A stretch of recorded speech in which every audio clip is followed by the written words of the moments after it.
There goes the Daverhood.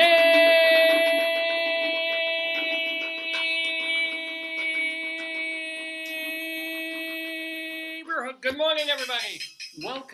Welcome on this Saturday, excuse me, March 23rd, 2024, to the 936th episode of The Dave's Gone By, Facebookio, Podcastio, Programmio of the Stream, with me, Dave Lefkowitz, and my darling and adorable wife, Joyce, making all the noises, making all the good things here on every Saturday, really, that we do this mix of humor and talk and music and interviews and all that kind of stuff. And yeah, and this is so great because last week, I made a big deal of the sun. Of the fact that yeah, tell. I don't know. I want to see. Is it supposed to rain today? It's raining now. Oh, okay. It's pouring. Oh. So yesterday last week when we did the show, you were saying you're so happy that it was the first time you couldn't believe it was sunny. It was this rare time, this rare Saturday, because we live in Baltimore, northern Baltimore, and we generally get a lot of nice sunny days. Not like Colorado, but we get. You know what precipitation is? It's rain. Yeah. What? No. No, 100%. Is it? Well, there you go. And it says intermittent rain continuing till 2:10 p.m. So at 2:11 we'll be fine. The Doppler 9000. I mean, David, how can it be? Like, I've never seen it where it predicts to like a minute 2:10 till 2:10, as opposed to 2 o'clock, 3 o'clock, 4. No, 2:10 p.m. The rain goes away. Exactly 2:10. That's hilarious. I don't understand. How can that be? That's what they do. But the joke of it is, last week we had this rare, beautiful Saturday morning. The sun was streaming in. There was barely a cloud in the sky. It was so rare because we always get on here Saturday mornings on Facebook doing Dave's Gone By. It's so weird. And it's always gray, and it's always grim, and it's always rainy. And I need to convince people, it's like, most of the week is not like this. You remember the Counting Crows song? It's raining in Baltimore. Baby. Yeah. Nothing else seems quite the same. So, it is kind of same. I would get on here, and I have to use, lighting, as opposed to just letting the sun do the work in where we tape. Or where we broadcast live, and it's kind of like that one day. I said, you see, I really do live in a lovely place. I really do live in a place that gets, lovely lawns and trees and sunshine. Today, we're back to it's pouring outside. It's grim. It's pure clouds. Yeah, show me. Oh, downtown. One of the chickens just kicked in. Oh no! Oh. I heard the plop. I heard them. They're using them for Easter, I guess. Downtown Baltimore clouded by smoke from massive scrap metal fire at recycling center. Yeah. And this is, I guess, right now. And smoke from 2 alarm fire could be seen for miles, including nearby Camden Yards and M&T Bank Stadium. So we will get that. I'm going to give you some sloths you can throw on your wall. Slothies, yes. You need to fill up the... Where are the old sloths? I don't know where they went, and I don't want to know because they're kind of sticky. Well, yeah, yeah. Anywho, thank you. Oh, this is my phone. Thank you for this. I'm sorry, David. Yeah, so I'm just going to throw I didn't down. check up. I could look up the Merriam-Webster word of the day. No, we just started. We just started the show. It's Dave's Gone By. I love it. We just started the show, and we're already 6 minutes in. How does that happen? But anyway, on this grim, rainy, cold-ish Saturday morning, remember when it was like 70 degrees 2 weeks ago? I remember because we shop on the weekend, Yeah. It was lovely. It was like summer. And we all thought the groundhog was right. Spring has come early. Everything's going to be gorgeous. And then suddenly, it went down to 40 again. And then we get weather like, come on. What was it? Yesterday, 2 days ago, was the first day of spring? Everybody jumps the gun now. Everybody thinks because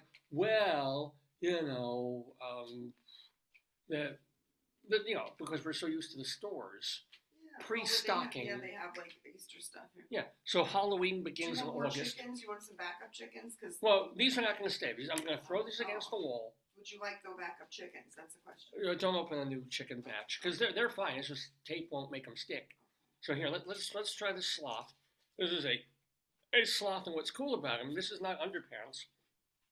This is actually gooey, stretchy stuff that when you toss him against a wall, he will not only stick to the wall, but slowly make his way down. I think that's As a sloth they're would. called sloth walkers. Toss them on a wall, make them crawl. Here we go.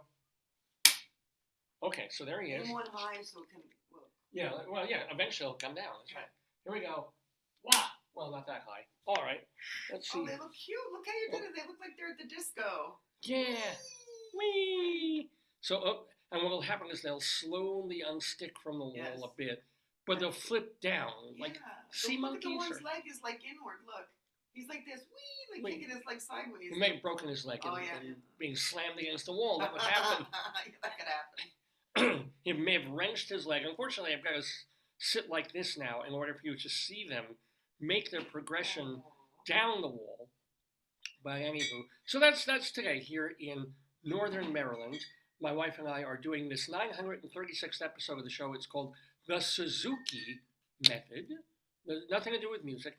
The Suzuki Method, because guest in the Daverhood, notice I didn't even say the guest in the Daverhood because I'm using Asian sort of speech, is a guy named John Suzuki.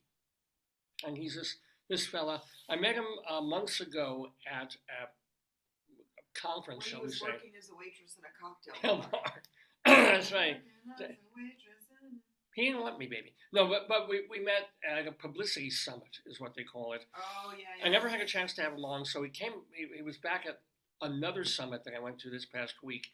And so he's on today, because he's got a good story to tell, a book that he has written, true story, about a Japanese guy who, in World War II, American Japanese family, he's telling, John Suzuki is telling these stories of American Japanese on the West Coast who, because they looked how they looked, because their last names were Asian, because they were assumed to be enemies. So he corralled all these people, put them in internment camps, which in retrospect wasn't nice, but during the confines of a racial war, different times, but they did this, and he and many, many others volunteered to fight on our side for the Allies during World War II. 125,000 people of Japanese descent in 75 incarceration sites, according to Wikipedia, or is this Wiki? It is something, it's probably Wiki. So there. And so fair or not, that's what was done. But this idea of, hey, I'm an American, I just happen to have Japanese ancestry or came over here, many years ago and assumed to be the enemy, and then proving, in the greatest proof that you can possibly do, laying down your life. He wrote you at 12:45 a.m. Well, I'm sorry, what? He wrote you at 12:45 a.m. Oh, did he? Yeah, what did he say? Here are some ideas. Oh, good. Ideas for the show? Yeah, I'll give it a look. Oh, thank you. I didn't even see that. And by the way, the reason he has time to write a book and to do this and to promote it is he spent 40 years in the high-tech sector. Oh, wow. So he's very comfortably retired, and now he's giving back, if you will. And he does a lot of motivational speaking and philanthropic or no? Yeah, absolutely philanthropic stuff. But American Grit is John Suzuki's book. American Grit. That's a great name. That's a great name. So, that's a great name. Yeah, and he gives his website and all of that. So we'll meet him. We're going to meet him in a little less than an hour here on Dave's Gone By. A guy named John Suzuki. It's not his story. It's not his father's story or anything like that. But it's a story he felt was certainly worth telling and telling on this show. So he will be our guest, and he will be speaking not with me. Speaking of race, speaking of ethnicity, he will be talking to the one, the only, the Jewish Rabbi Sol Solomon, who's going to have a busy day on Dave's Gone By today, because we're also bringing him in to do his Rabbinical Reflection. These are mini sermons that he will periodically give. There, yeah, great picture, huh? That he will periodically give on the program. David, let me ask you, do you have to have a headshot? How? Because they took my picture for school and I looked like Rebecca the Hesperus.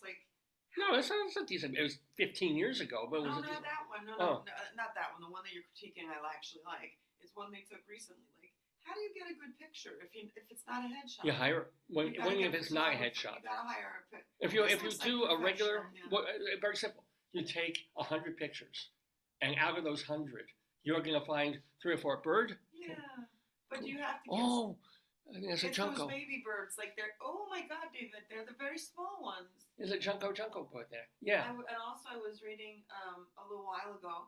You should tie a orange bow on your trees. A big orange bow in your flowers, because that attracts pollinators. Like bees or birds? Yes. I want to attract bees. I know. I don't let bees scare me. Here, hold the die. If it would attract butterflies, for shiz. Love to see butterflies. No. It attracts bees. They said that is certainly a good thing for the ecology. Do you want your for tea? pollen. Yeah, let me have a sec, please. You want me to make you tea? Later, when I like before. Actually, I only Rabbi Sol might need it for Okay. just Well, trying to who. after he's wearing after he comes in. Yeah. I understand. But anyway, yeah. No, I mean, tie an orange ribbon around your old oak tree, and if you want bees, a lot of people do. I do not want to walk outside and actually step on a beehive. I don't care how good they are for. The big fuzzy bees don't hurt you. So they say. Unless you dress like a flower. Or a unicorn. Yeah, there you go. There are those colors, man.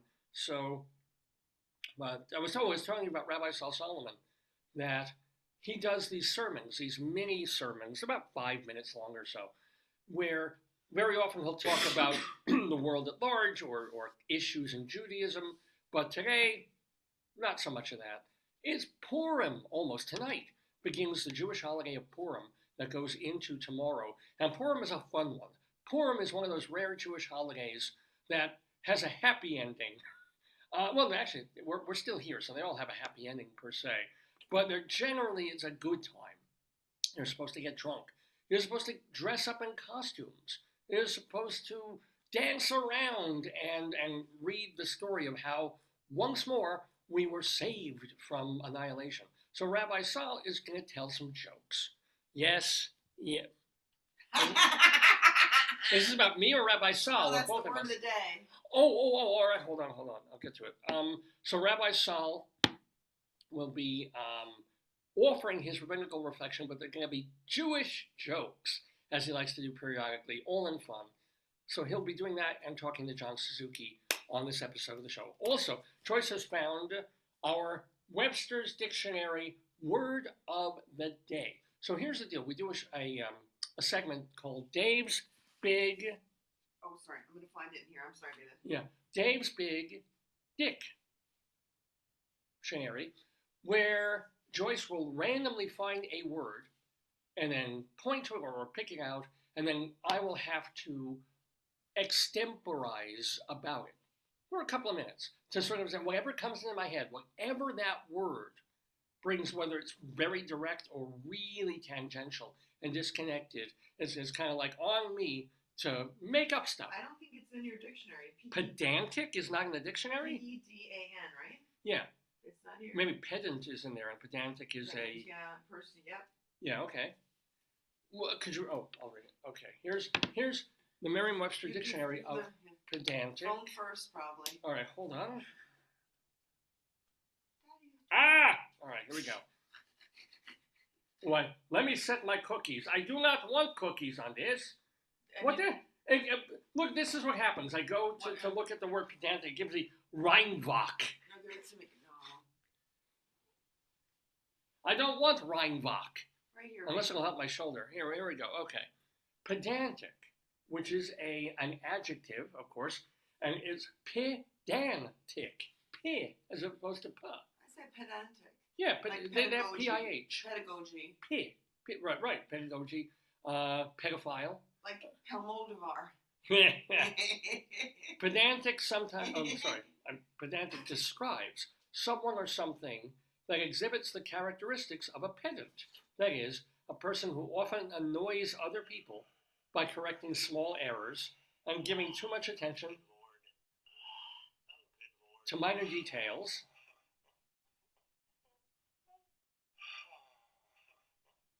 Pedantic also means narrowly, stodgily, and often ostentatiously learned. And they even use it in a sentence. This is very cool.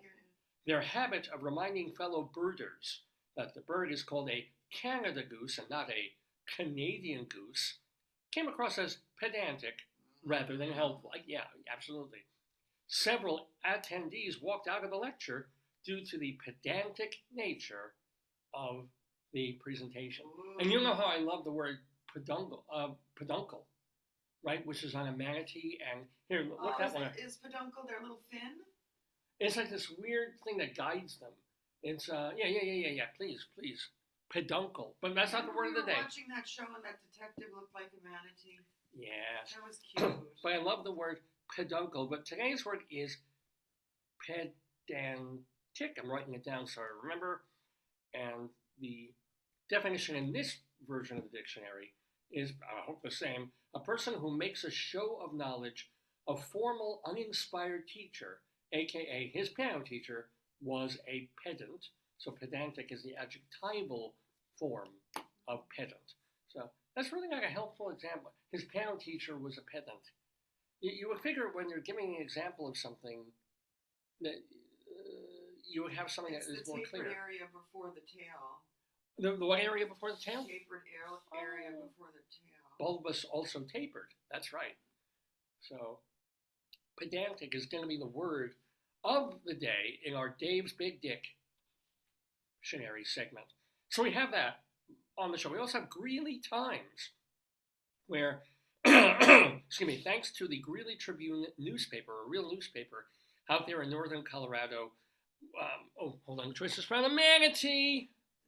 I love them. And let's look for parts of the manatee. Well, this is an illustrated one. Every time I touch this thing,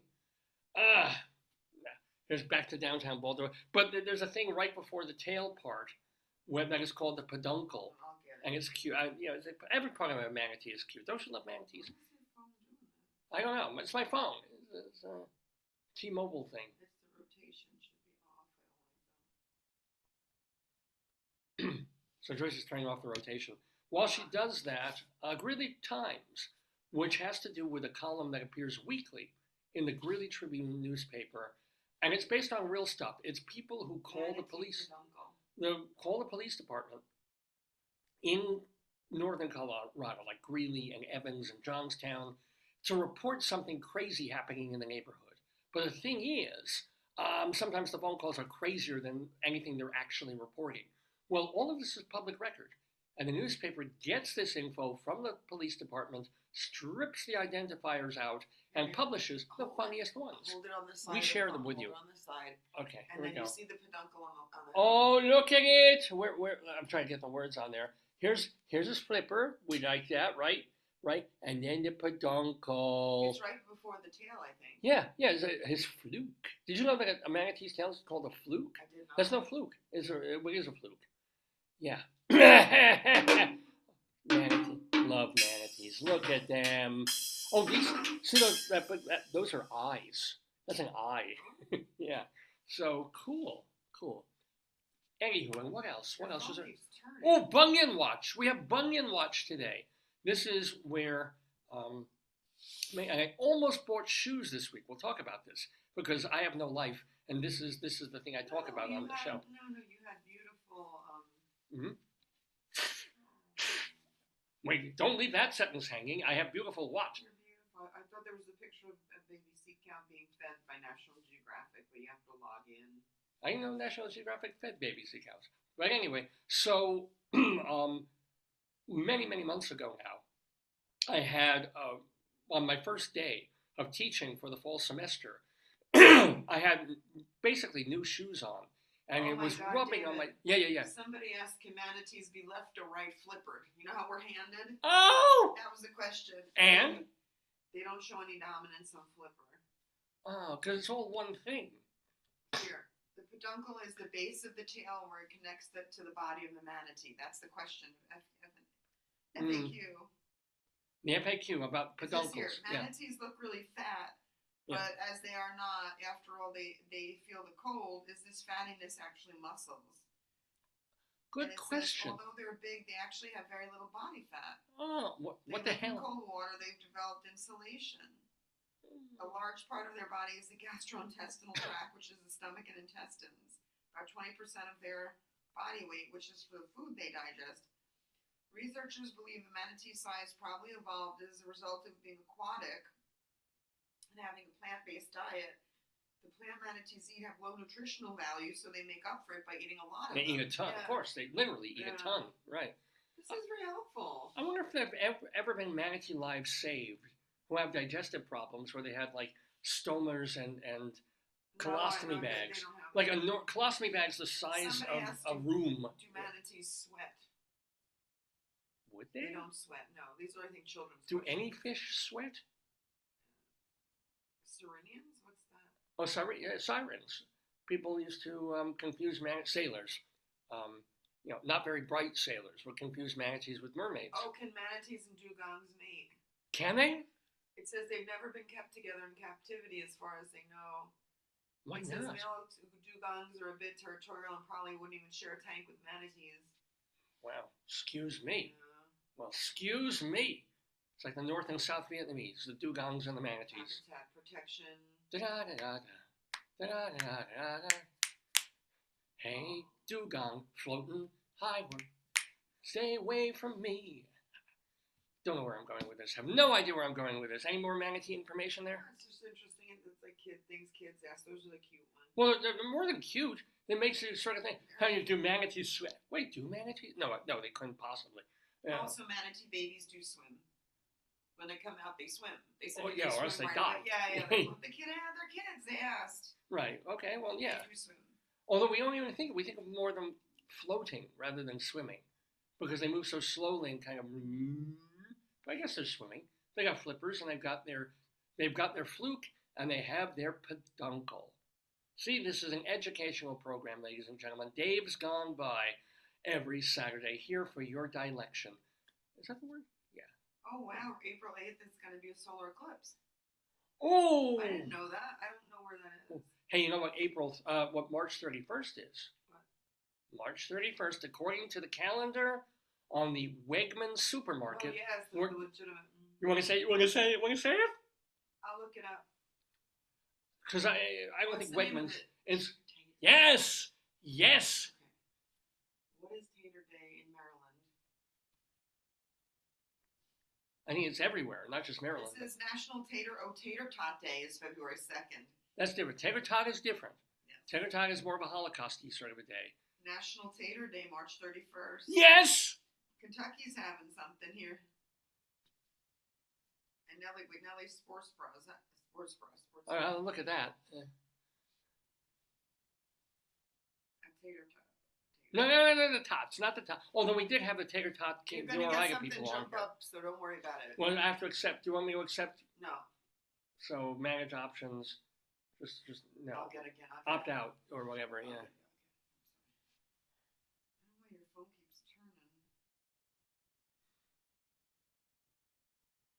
But it is that day. So March 31st is, according to the calendar at Wegmans, Tater Day. And they should have probably made it the same day as St. Patrick's Day, which is coming. No, we passed that. We got Easter coming up. But Tater Day, a celebration of Le Spud. I don't know how you're going to celebrate.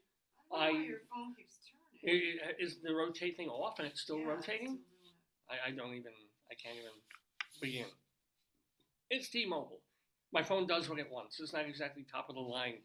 Yes, it is. I'm lucky I don't have a dial on it. That I'll have to go 4, 1, 0. It's like, yeah.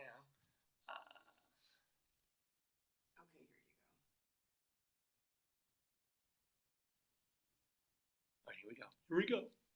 Ladies and gentlemen, it's not Maryland.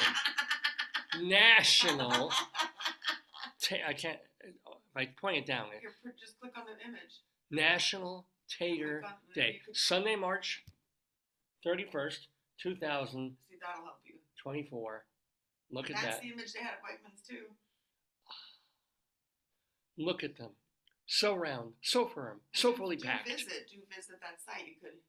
Let's take a look. Boy, oh boy. Who sponsors it? I know this is from Fundraisers Alley. I don't know why you would need to. I'm scrolling here. Ah. So you guys know that I collect a version of stuffed potatoes, not Mr. Potato Heads, but Mr. Potato Head knockoffs from 1996. So potatoes are a crucial piece of Dave's Gone By lore. So to know that coming up in it's another week or so, but March 31st, National Tater Day, whether you're celebrating sweet potatoes, no, not the same, tubers, but not the same, or starchy spuds, this is your holiday. Let's read this. This is from Eustonia Magazine, back in 2017, written by Victoria Haneveer. Oh, no, what? I wish I had them. When you get up, can you bring one of the potatoes down from the, he's up on that big shelf there. Oh, because I want to share this with them. Here's some imagery for you. Potato. It's story time. We're not doing story time today, but we're going to do some now because this is for you. Look at this potato. Oh my! Oh, that's my cousin Jethro. No, it's not your cousin Jethro. It's a sweet, but you're not even related. Oh, okay. Taters, potatoes. That's me. Spuds. That's also me. I'm confused. Whatever you call them, March 31st is the day to celebrate this humble vegetable. I'm the greatest! I'm the best! This humble vegetable, or pair of vegetables, National Tater Day. Guess when it started, Ben? When? Yeah, let me take a. 1802.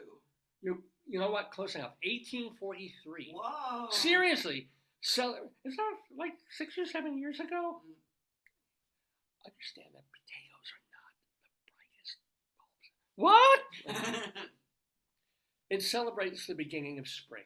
Here we go. Oh, really? The townsfolk in parts of Kentucky will all meet up and trade in their sweet potato slips that were used to grow the plants. Oh, wow. Other goods like tobacco and livestock and guns were also sold or swapped on this day. I like a sweet potato with butter and a Uzi. So Kentucky. And I trade my shotgun for a pound of them taters, but it's the oldest continuous trade day in the country, in the United States, like the swap meet and all of this. But while tater meant sweet potatoes to the original celebrants, so it started with yams, except not really, yams are not actually sweet potato yams. The current definition of what folks are celebrating on March 31st extends to include... This is like an expose. I know, right? All this new stuff. There's guns involved. There's a mislabeling of what a tater is. Sweet potato. I didn't know that. Good to know. Yeah, this is like Woodward and Birnbaum. Okay, all right. In Benton, Kentucky, where this unofficial national holiday is best, and why isn't it a national, like federal holiday? Why do we get off something like Veterans Day? It's a floating holiday. You can take it as a floating holiday. It's one of the floating. Oh, can we float? No, they sink, don't they? Now, it is best known in Benton, Kentucky. They have games, floats, carnival rides, mule pulls. Whoa, there you go. You got to be real perv to do that. Sweet potato eating contests and, in quotes, who can grow the biggest potato competitions are the order of the day. Wow. Sweet potatoes are one of the main cash crops of that region. Okay. And National Tater Day is a day of celebration there, but why limit it to Kentucky? We all love potatoes, both sweet and not. And not. So, let's celebrate this holiday in style with some fake potatoes, tofu. Fries, wedges, tofu. Mashed potatoes. He can't read, David. He can't read. No, potato. Well, yeah, they're listing things that you do with potatoes that are not, very nice. Yeah, but it's sweet potatoes, so what does he care? Yeah. I'm sorry, potato. I didn't realize it would get traumatic. I want reparations. No, potato. Some Tater Day ideas. No. Not going to go there.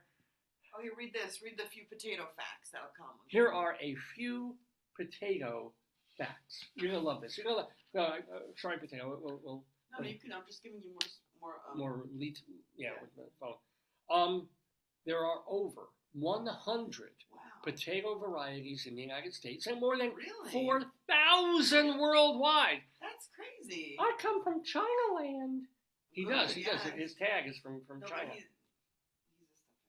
a Potatoes were shipped from Europe to the colonies in the early 1600s, and today they are a large part of the typical American diet. Most people trace potatoes to Peru, if you remember that. We read about this. yeah, so you're right. I remember that now. Now they're full of vitamin C. You see? And antioxidants. I hate those oxidants. And they have more potassium than a banana. I should watch that. Yeah. We learned that. So, let's all give potatoes some recognition by making them the star of the meal. Yeah, baby. Rather than a side dish. Gotta work on that. Try the following breakfast recipe if you want some inspiration. Served with OJ and coffee. I think OJ Simpson's still alive. Why would they cut him up like that? But I mean, we're going to avoid the recipe here. But sweet potatoes. So actually, we should have done this next week because 31st is still a week away. But if you need to plan, and this is what I don't get. Why don't they in Greeley, Colorado, where they would have Potato Day every year? You know, weather permitting. In where was it? What field was it again? What was it called? Centennial Village. Centennial Village. Every time I get handed my stupid phone. It's okay, give it to me. But they would have Potato Day like the second or third week in September or late August. Potato Day, Centennial Village, Greeley. Why they wouldn't do it on National Potato Day, which is March 31st, I do not know. Yeah, but it's very funny because remember the picture? You were in all the pictures and then they canceled it. Yeah. Well, here's actually what they should do. Every state of the union should have a Potato Day on a different weekend, which means that we can celebrate potatoes every single week of the year. Like, you go to Potato Day in Kentucky, then the next weekend it's in Virginia, then the next it's in Washington State, then Washington, D.C. So really, a week doesn't go by when you're not celebrating the lowly and wonderful Spudtacular Potato Day. Why is that blue? No, it's tinfoil. It looks blue. Oh, wow, yeah. But why is the tinfoil blue? I don't know. Daddy, why is the tinfoil blue? Ask your mother, son. Nearly 2,000, where was this? This is archived from, Greeley. This is they're not using my picture anymore. Scumbags. I'll look and see. I was the unofficial spokesperson, really unofficial, for Potato Day for a couple of years in Greeley, Colorado, because they caught a great picture of me. Greeley Potato Day, David Lefkowitz, 2021. Which is the year it was canceled because of COVID, or 20 was canceled because of COVID. But this is the class. Oh, this is a different one. This is one we both made the cover. Oh, do you mind? I mean, you're in there. Do you mind that your face is in there? I mean, you're wearing big giant glasses, but yeah. That was me wearing an I Love Heinz ketchup shirt and bedecked with potatoes at Potato Day in Greeley many years ago. Yeah. I've got to be on some FBI watch lists for something. I have the picture on my phone. I can't find it. It's all right. I mean, I've posted it so many times. It's just part of Dave's Gone By lore, as are beloved potatoes. But anyway, just so you get ready, just so you know that it is coming, you have a full week. Like my mom has to 2 or 3 weeks in advance has to start planning for Passover and changing the silverware and changing the sink and doing the different food and they're kind of ridiculous at this stage. Nobody's dad's dead. I'm gone. It's like, but still, Potato Day should take weeks. But you have one more week. How do you want to celebrate? Do you want to dress up as a potato? Do you want to wrap yourself in tinfoil and slather yourself with warm butter? Which I've done. What else would be a beautiful, beautiful way? Watch, forget about St. Patrick's Day. Watch a whole weekend of Irish movies. The Quiet Man and stuff by Martin McDonagh, who does some Irish stuff. I think. Do that, yeah. But celebrate the beautiful, the semi-humble potato. Anyway, you're watching Dave's Gone By with me, Dave Lefkowitz, my wonderful wife, Joyce. Potatoes, of course. We'll have John Suzuki coming in a little less than half an hour talking with Rabbi Sol Solomon about John's book, which is called American Grit. You do not want to miss that. It should be a really good conversation. Plus, Rabbi Sol will have a rabbinical reflection of Purim jokes. Plus, we'll have Bunyan Watch. Plus, we'll have our Colorado Limerick of the Damned, where we're going to Lazear, Colorado. It's a place, Lazear, Lazear, Lazear, Colorado, for a ridiculous, offensive poem that I have written about it. Oh, and Dave's Big Dictionary, where the word will be pedantic. So, let's do you want to do Greeley Times? So that I can see your thing, Yeah, let's do Greeley Times. So, as I mentioned, we have, or had, when we were living in Colorado, this real, actual newspaper, the Greeley Tribune, which is, yes, yeah, sometimes I show the whole page, just because this is the greatest headline ever. All the ways a tree can kill. Artists rendering. Genius. Absolutely. But this is a real newspaper with real local news and some national news. But they do have a sense of humor there, and some of that is shown in their weekly column called Cop Log. And this is based on phone calls that come into the Greeley and Weld County Police Department from people who say, oh my God, please send a policeman. There's something weird going on. I've noticed this, or my neighbor's doing that. They're funny, and the funniest ones are then put into the Greeley Tribune once a week, and the funniest ones of those we share with you on Dave's Gone By in a segment that we, of course, call Greeley Times. Oh, Marie and Tony.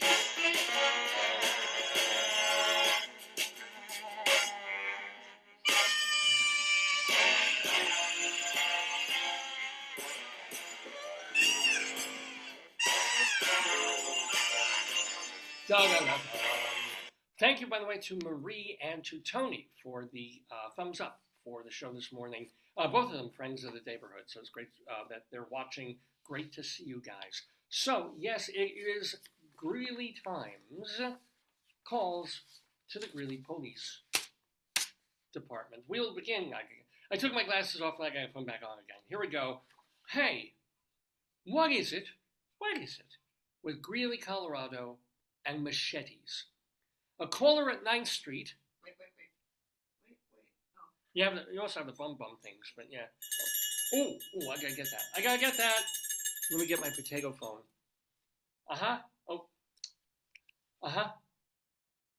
Okay, got it. Caller at 9th Street said a man was walking through the crosswalk and carrying a machete. The caller said it was about a foot long, and the man had it concealed mainly in his pocket. I wish I had something a foot long that I was concealing mainly in my pocket, but that's yeah. Impossible. Why is it impossible? What pocket is foot long? He has a cargo pants? Oh, well, the foot isn't that. The foot is like but this. Your pockets aren't that deep. Yeah, well, that's true. Well, maybe he was wearing dungarees or something. That's sketchy. Yeah. But then again, most of these calls are. Right, and he's carrying a machete, so maybe he was just on his way to the shopping center. Oh, I am sharp today. Oh, yeah. You know, I don't know how I sense these things. Oh. But another phone call. I told you. Another phone call coming in. A caller on 3rd Avenue said her dad's neighbor almost ran him over. Okay. Fine. Her dad's neighbor almost ran him over. Yeah. She said it was an ongoing issue. Oh, God. That's what I love. This idea of like, every time he comes out of his house. It's like, like when we were in Florida, a cat had kittens, a bunch of kittens. Yeah. And my grandfather every day would say, before we go in the car, we get a station wagon, he'd open the hood and all the kids would look under the car, around the car, in the car. And he'd say, we don't want to run them over. And I'd say, like, why? Like, why would they go in the car? He said, because it's warm. Oh, yeah. And they want the warmth. So maybe the neighbor, like, went in the... Maybe he hides in the grill overnight. Yeah, maybe he hides in his car because it's warm. Oh, and now he's afraid of being run over. But I just love the idea of, like, my neighbor accidentally hit my... No, it happens, like, a couple times a week. That's what happened, remember, with John Gotti, where somebody... I don't think they killed it. I hope they didn't kill him. But I think one of his kids got hit by a car from a neighbor. A neighbor did an accident. Uh-oh. And then, yeah, bye-bye, neighbor. Did that really happen? They couldn't find the neighbor, yeah. Oh, that's funny. Yeah. I mean, not funny, but yeah. Wow. Let me see. We have. I'm sensing. I knew it. Another call. This one coming from a gas station. I can smell it. Oh no, it's my own gas. But this call comes from a gas station on 8th Street. A caller there reported finding what he believed to be a human bone.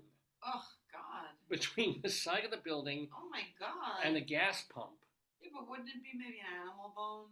Well, officer notes in the dispatch log indicated it was, in fact, a cow bone. Oh. But the cow bone was connected to the shank bone. The shank bone was connected to the turkey bone. The turkey bone connected to the potato bone. Potato bone... No. Oh, I guess there's another phone call. Another call! All right, I got the potato phone. Hello. Some schmutz in the receiver. Oh, watch the butter and clean the butter. Clean the butter. There you go. Okay, good. Oh, how do police process potatoes with butter that they've arrested? How? With a pat down. Oh no. Come on, that's pretty good, huh? All right. Anyway, caller on 8th Avenue said. A man. Wait, 8th and 8th? No, if it's 8th and 8th, I promise to tell. I always do an 8th and 8th, but this is 8th Avenue. Said the man was walking around the building with a stick and feathers, calling himself Dracula. What that? Okay, that's wrong. Which part? Just wrong. Which part? So, if you have a stick and feathers, you're not Dracula, you're like a chicken. Yes. If you have... Chicula. If you're wearing a long cape and you're photosensitive, then you're Dracula. You would figure, right? Yes. Although, there's no reason, honestly, that millions of people couldn't be named Dracula. If you have feathers, you could be the You could be what? I think that, that's the problem. Most likely, he was merely, I think, connected to Dracula because the guy was batshit.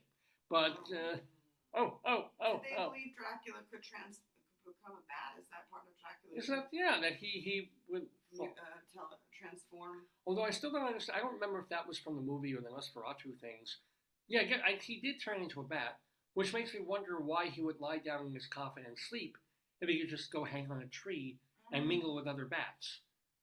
And then, when he was lying down in the coffin, that left him open to being, getting a stake through the heart and being eternally killed. That's something we should investigate.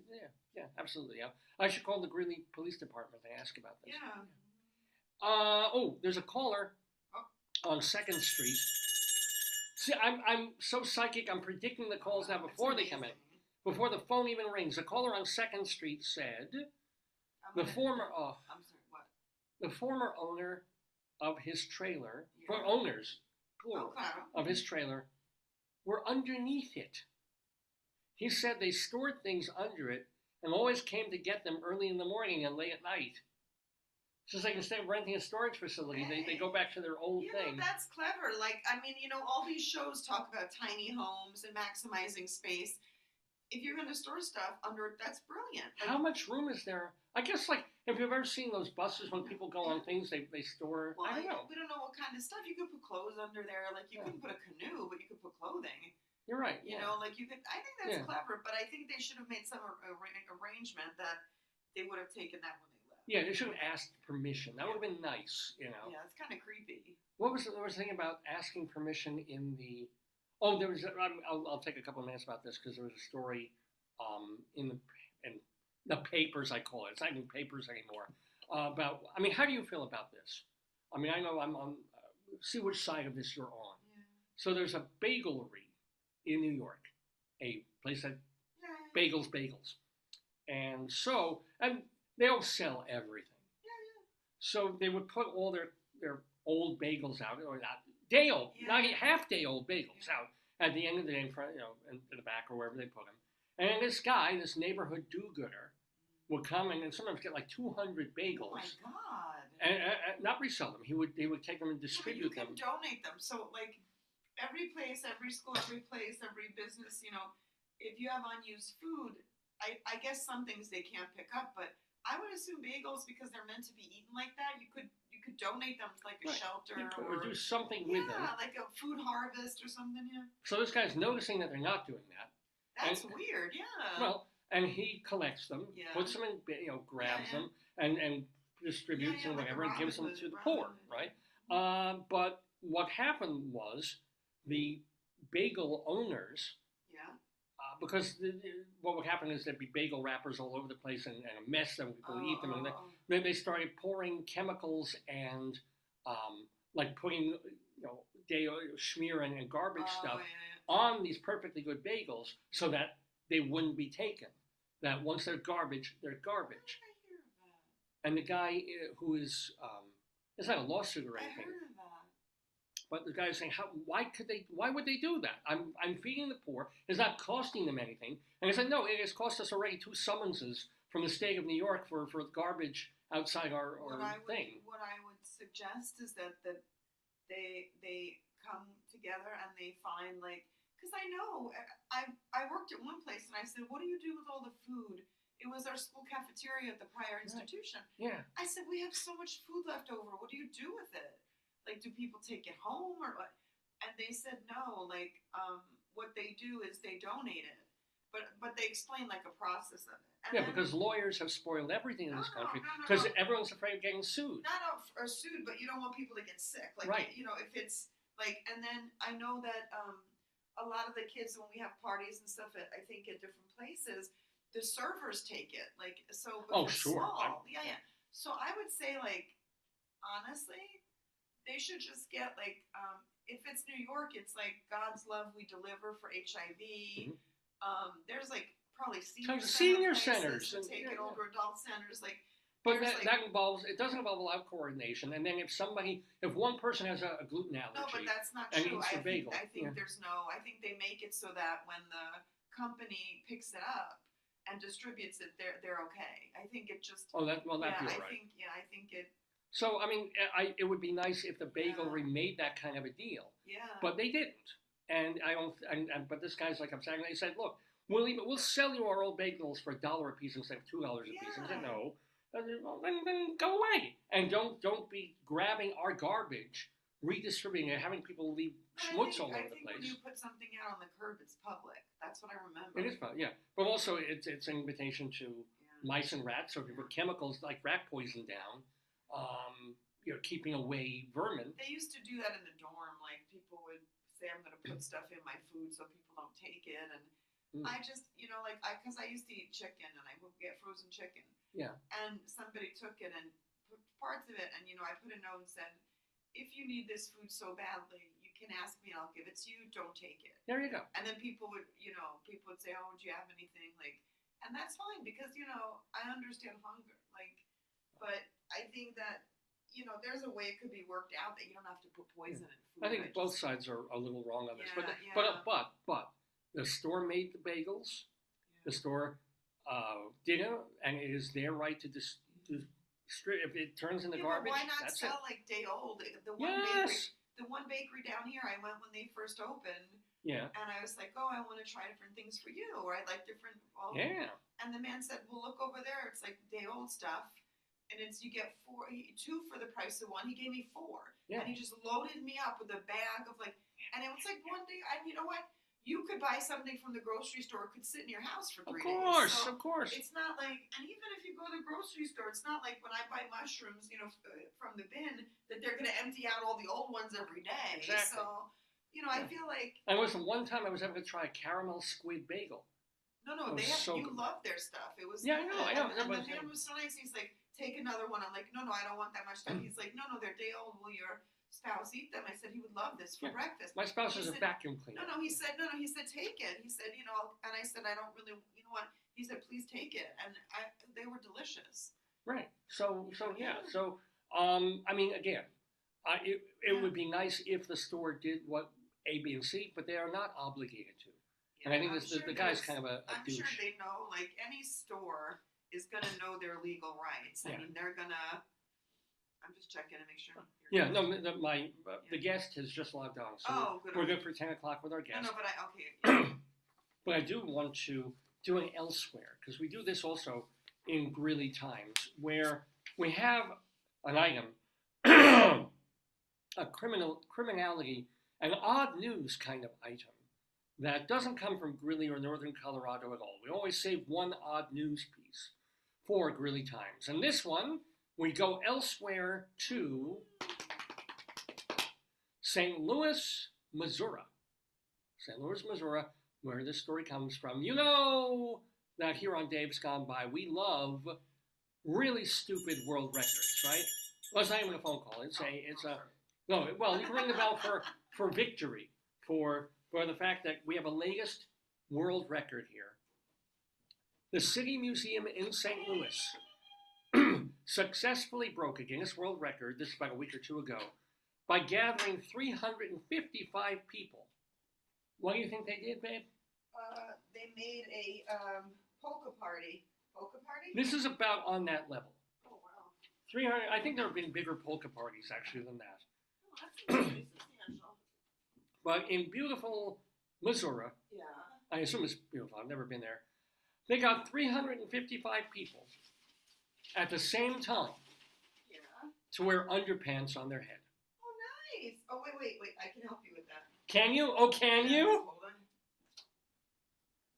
I don't think I have a pair. Do I? I don't know if I have an adult diaper here. Well, this is not going to be that close, but it's cool enough. Yes, ladies and gentlemen, this event is to commemorate 3.1 or 314 Day. It is a local holiday celebrated.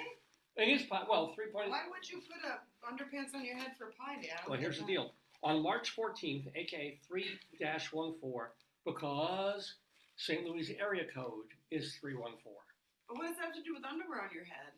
Yeah, I don't know what. I understand the area code. I understand what Pi Day is, but it's not. It's more about St. Louis being goofy and fun because they do a lot of. Yeah. Well, this is the deal. They so like fun. to put themselves on the map. So By fun. I can't do this. Here, give it to me. Here. Give it to me. Poor honey. You're not I'm having just a good stuck day. there. You got some. What happened here? So, the museum. Remember, this is a museum in St. Louis, Missouri. They provide the underpants for this attempt. It's even more disgusting. It's like people don't bring it. Well, no, it's probably less. Better. Yeah, the brand new. Yeah. So they, your museum, your tax dollars for the museum. I'm sure it's like Hanes or an underpants charity. Bought all these underpants, gave them to people, and a Guinness adjudicator announced that at 2:30 p.m. the new world record was set in beloved Naperville. Oh, the old record was from Naperville, Illinois, where I'd been in 2012. That was only 270 underpants wearing people. So this was a major step up. This is a great thing. Which, it makes me wonder, though. It's got to be a fairly easy record to break. If we were to go to, like, New York and find 500 people, would you put underpants on your head all together? You'd get the world record. I mean, right then and there. I don't understand. Like, it just seems to me like something not worth the effort, personally. I mean, they have larger records of people, like, posing naked in downtown. It'd be cuter if they said, like, come with a wacky hat or dress in wacky colors or something like that. Would be more fun. Then, well, underpants are fun. But here's the deal. The City Museum over there, so the museum likes to do these sorts of things. Their other world records include the world's largest pencil. Oh, wow. Yeah. I'm amazed. The world's longest seesaw, which presumably is both sides, I guess. That's horrible. And the biggest tennis racket. Now, it also has an unofficial record, unofficial, for somebody at the museum there is, because they have an unofficial record for the world's largest pair of underpants. Oh, so they have. Maybe Captain Underpants is from there. Is he from there? Oh, wouldn't that be the best thing Is ever? he from there? I don't know. I don't remember. Okay. But the great thing is, this pair of underpants is on display in the museum. Give me the museum name, honey. It's the City Museum of St. Louis. Okay, hold on, I'm going to look it up. Underpants. Largest pair of underpants at City Museum of St. Louis. Yeah. Presumably displayed next to a Vermeer and an O'Keefe. Oh, Jesus. Little joke. Oh, do you see them? Is there a picture? Oh, Jesus. Oh, we're going to share now. Honey. The largest pair of, this is not official. Hold it on the sides. No. Yeah. Largest official. You see the video? It's still, do not sell or share my information. Here we go. Oh, there it is. Oh. No. Give it to me. It got showed for like a moment. But anyway, ladies and gentlemen, this, as much as Joyce and I want to visit Pittsburgh for being near Heinz and where they make ketchup, now we have to go to St. Louis, Missouri to see in person the largest pair of underpants. See how I'm holding it? Yeah, or under there. Here, look. They're fancy. They don't look that. I mean, we have no proportion. We have no. Just go here. Let me see. Like if somebody were wearing them. No, I don't think they can. I think. No, it's not that big. Look at the person standing near it. Yeah, they look like wearable underpants, like size 60 or something. He's holding his nose, making a stinky face. Okay, well actually they are pretty big. Yeah. They're okay. I mean, they're like 5 times the size of this child. Yeah. I mean, you couldn't wear them. Yeah. All right. Well, it is. Oh my God! It's almost 10 o'clock in the morning Eastern time here in the Daverhood, and so we've been doing Greeley Times. This is, as we said. Well, let's get out of the segment because we have to get to our next segment. Our special guest. Mr. Horace Greeley was no fool. Our guest is not Horace Greeley. I'm sure that you'll agree with me that Greeley was no fool. What he is getting at is that Mr. Greeley was no fool. Anyway, ladies and gentlemen, it is 10 o'clock just about in the Daverhood, and it's time to bring in an author, an entrepreneur, and someone we're going to have a lot of fun talking with. His name is John Suzuki, and he's written a historical book about life during World War II from an American-Japanese perspective. Now, this is not about him, not about his family, but a story that he feels is very worth telling in the book, American Grit. And we're going to get our grittiest character here into the Daverhood to interview John Suzuki. He's the one, the only, the Jewish. Well, I pour this in there. Is there water in there? Or his name is Rabbi Sol Solomon of blessed memory, and he's going to be with us. Well, the next voice you hear is going to be unbelievably Jewish. Hey, play this. There we go.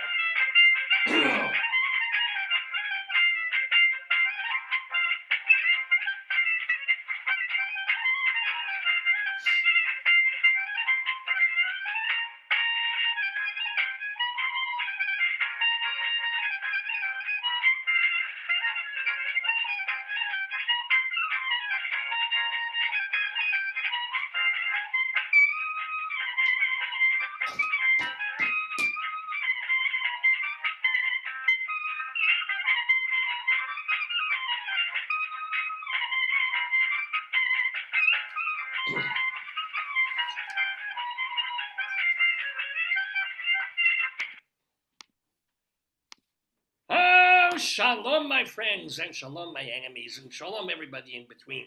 This is your old pal, Rabbi Sol Solomon, founder and spiritual leader of Temple Sons of Bitches in Great Neck, New York. And how thrilled and delighted I am to have this smiling person. Hold on, I gotta get all the phlegm out. Hold on. Much better.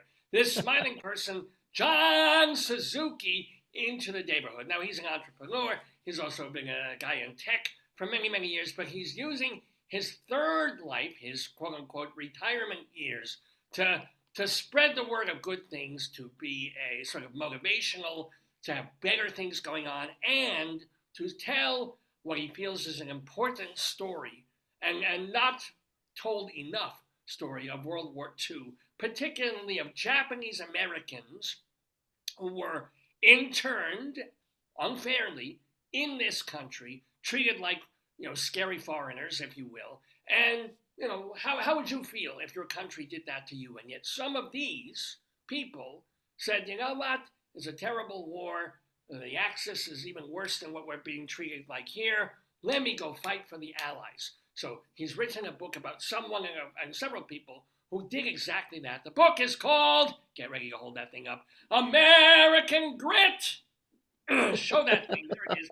American Grit, written by John Suzuki. Shalom and welcome to the Daverhood, John. Shalom, Rabbi. How are you? I got the phlegm. I got a shoulder issue. We all have problems. We all have problems. How's your prostate? My prostate is growing. It's a wonderful thing. Growing with what? Yeah, that's one of those things that's one of those growth things that you really don't want, but that's okay. Can you sleep through the night, or do you have to piss a couple of times? Every 2 hours. TMI, Rabbi, TMI. Bucket. Anywho, so here's the thing. Welcome, of course, to. Thank you. So you call yourself, before we get to the book, what is a technological evangelist? Yeah. Okay. So I was in high. Yeah, so I was in high tech for about 40 years. Worked for companies like IBM and Sun Microsystems, was in travel with Expedia. And my job, most of my career was in sales, but the last 5 or 6 years, I was Expedia's global evangelist and ombudsman. And what an evangelist is someone who goes out there and talks to their partners and their customers about technology, what's going on, what's happening, why they should care, what the trends are, and of course in technology the trends are amazing.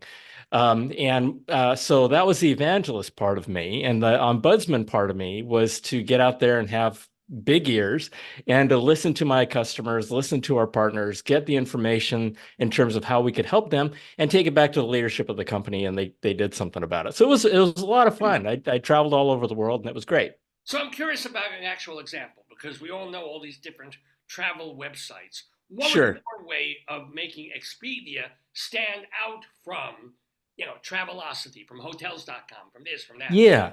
Okay. Well, one of the big things that I did was in the vacation rental industry. Now everybody now knows what vacation rentals are, but for a long time nobody knew what a vacation rental was, because now you have Airbnb, now you have Vrbo, you have all those different kinds of things.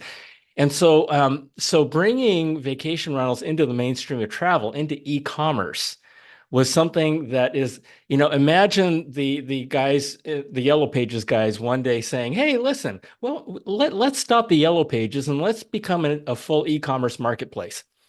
It's an entirely different business model. And of course, bringing our business partners along was in some ways a really, really painful process that required a lot of selling, a lot of convincing, a lot of educating. And so my role was to get out there and to inspire them, yay, the evangelist part of it, get them excited, help them understand why we were doing what we were doing. It was very, very challenging, but amazingly rewarding. And the really great news was that Expedia let me do my job. And they actually listened to what I wanted to, what I felt we needed to do, and it was great. I have to say that Expedia inspired me to do the website usemysukkah.com. So on Sukkot, the Jewish holiday, I put that up there, and I have people vying to pay to stay in the sukkah for a couple of hours. Sure. Night sort of thing. I must have made like $30-40. It was wonderful. That's awesome. Well, you know what? Better to make $30-40 than to owe $30-40, right? Well, yeah, I do owe. Yeah, and Expedia's product is Vrbo, and I spent a lot of time with Vrbo. So yeah, it's very, very good. So all right, so how did you're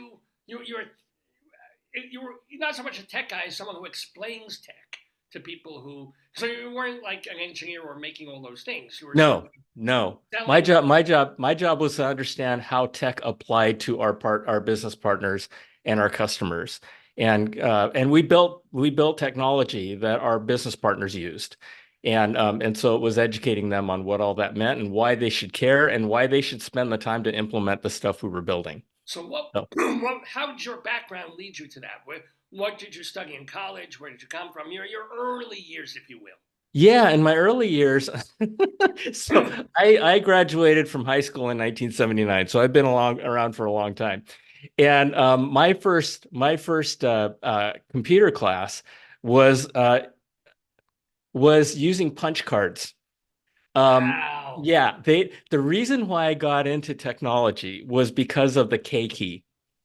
And what I mean by that was that we got a brand new computer in the college that I was in, and it had these things called monitors, and right? Yeah, of And course. the amazing thing was that it had a keyboard. And when I punched the K key, the K showed up on the screen. And I was just amazed. And I said, that's the future of the world right Yeah. there. Yeah. Yeah. See, I mean, my fax problem is machines weren't even out. I Huh? have a big problem with punch cards because a lot of times I will hand people my card and then they'll punch me. So Yes.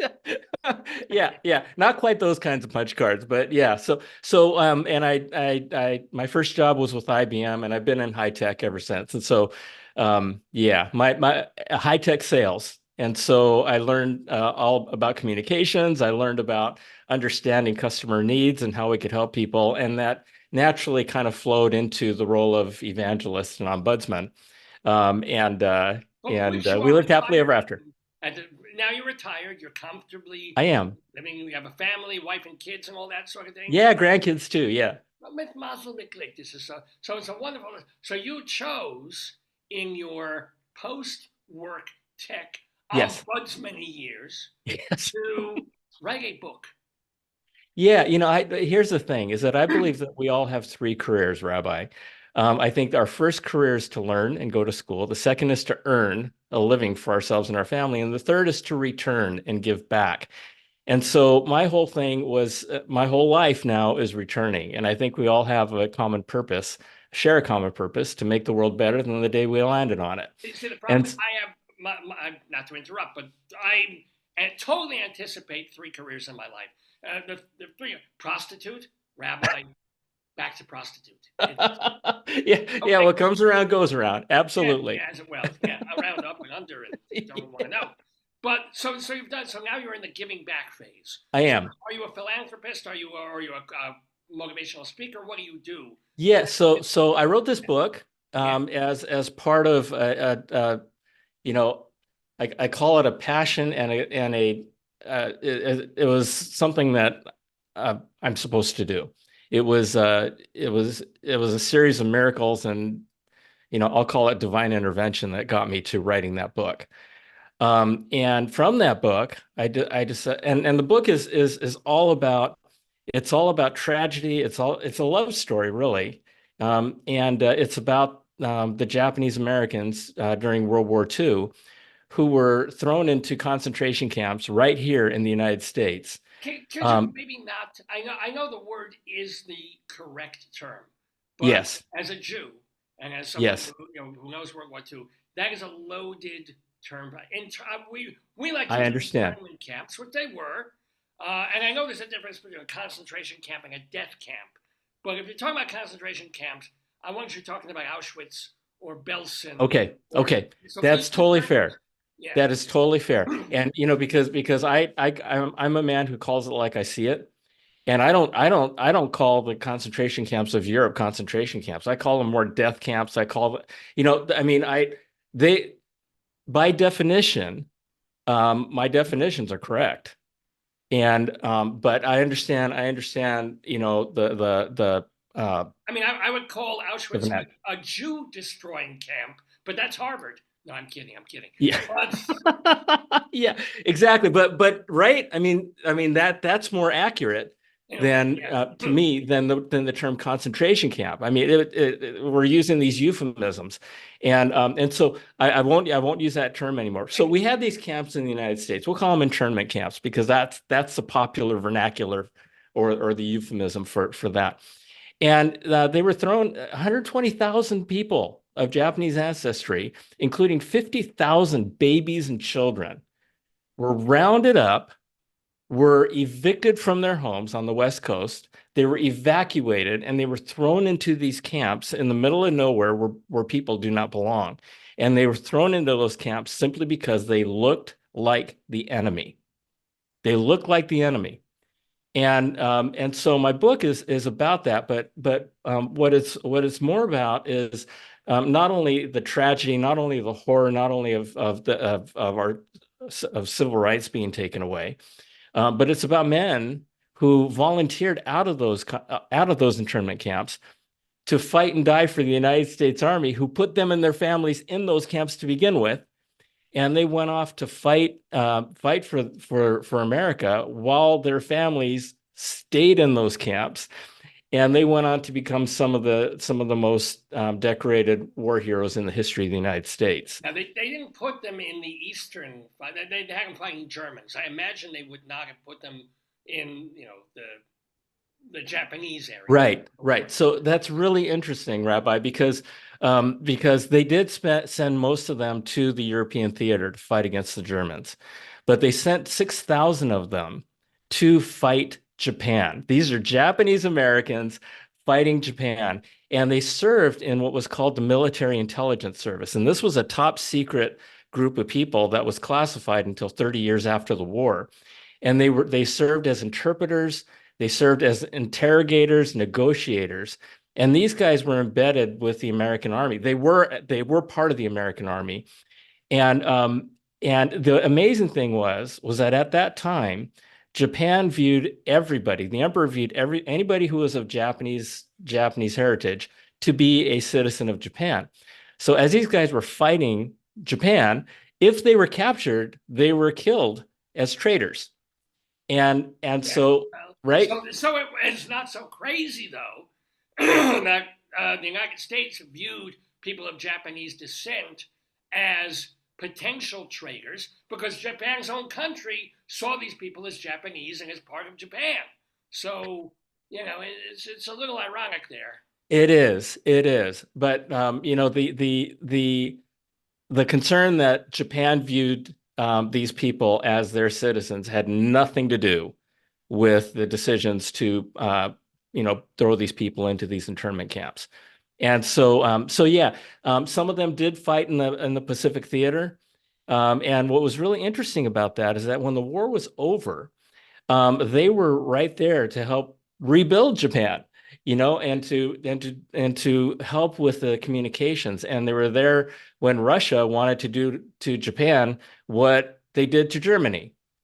And so they were there to rebuild the alliance and what became a military and political alliance between the United States. Amazing stories, just amazing stories. My thing is that this became a calling for you to write this book, but why? This is not about your family. This is not about people or you have to do a lot of research and investigative work.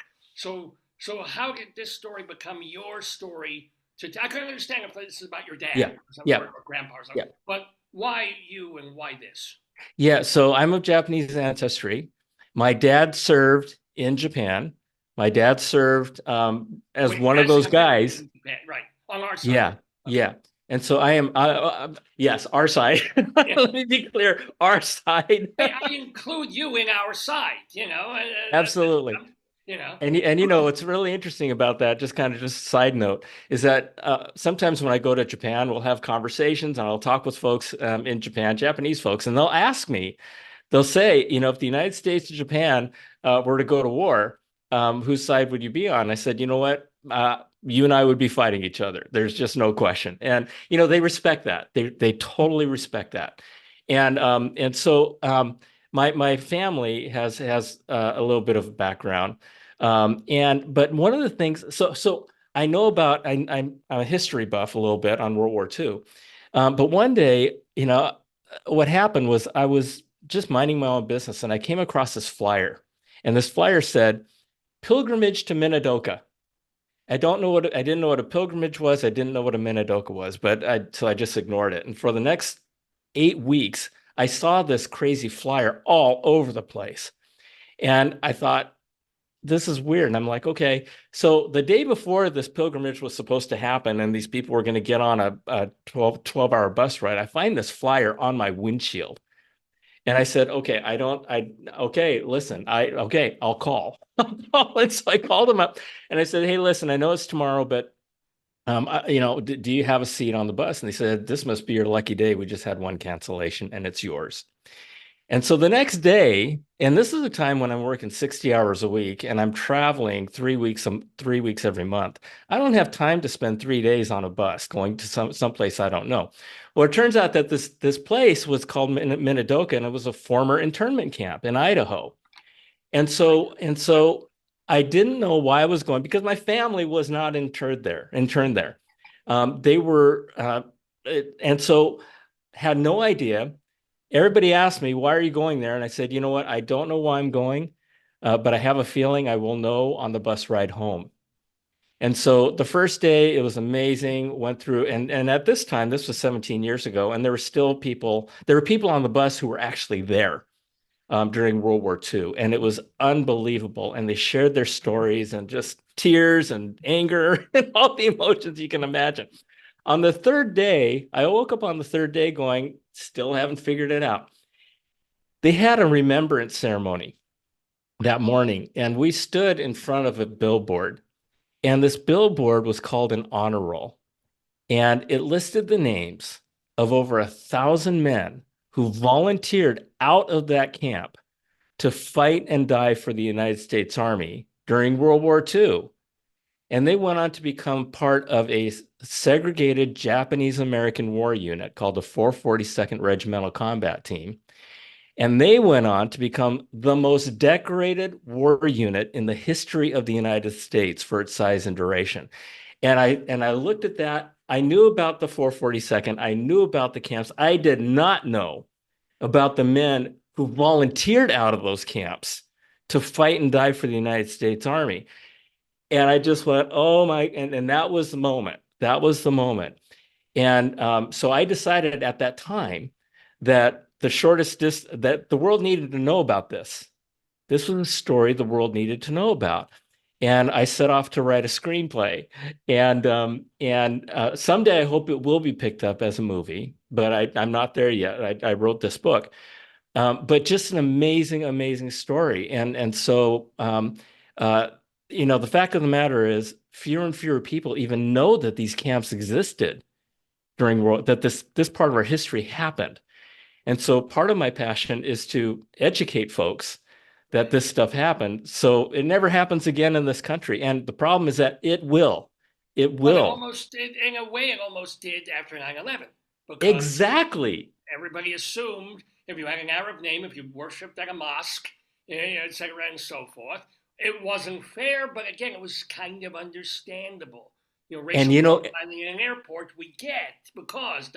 So that's right, and there was this misdirected energy out there that said, hey, if they're Muslim, they must be terrorists. We need to round them up. Well, that's interesting. That's kind of true. But okay, no, I'm kidding. Okay, so there you go. And so, but there's an interesting story to that, is that George Bush, who was president at the time, the 9/11 happened. Yeah. Huh? George W. Bush. Yeah, Bush Jr. Right.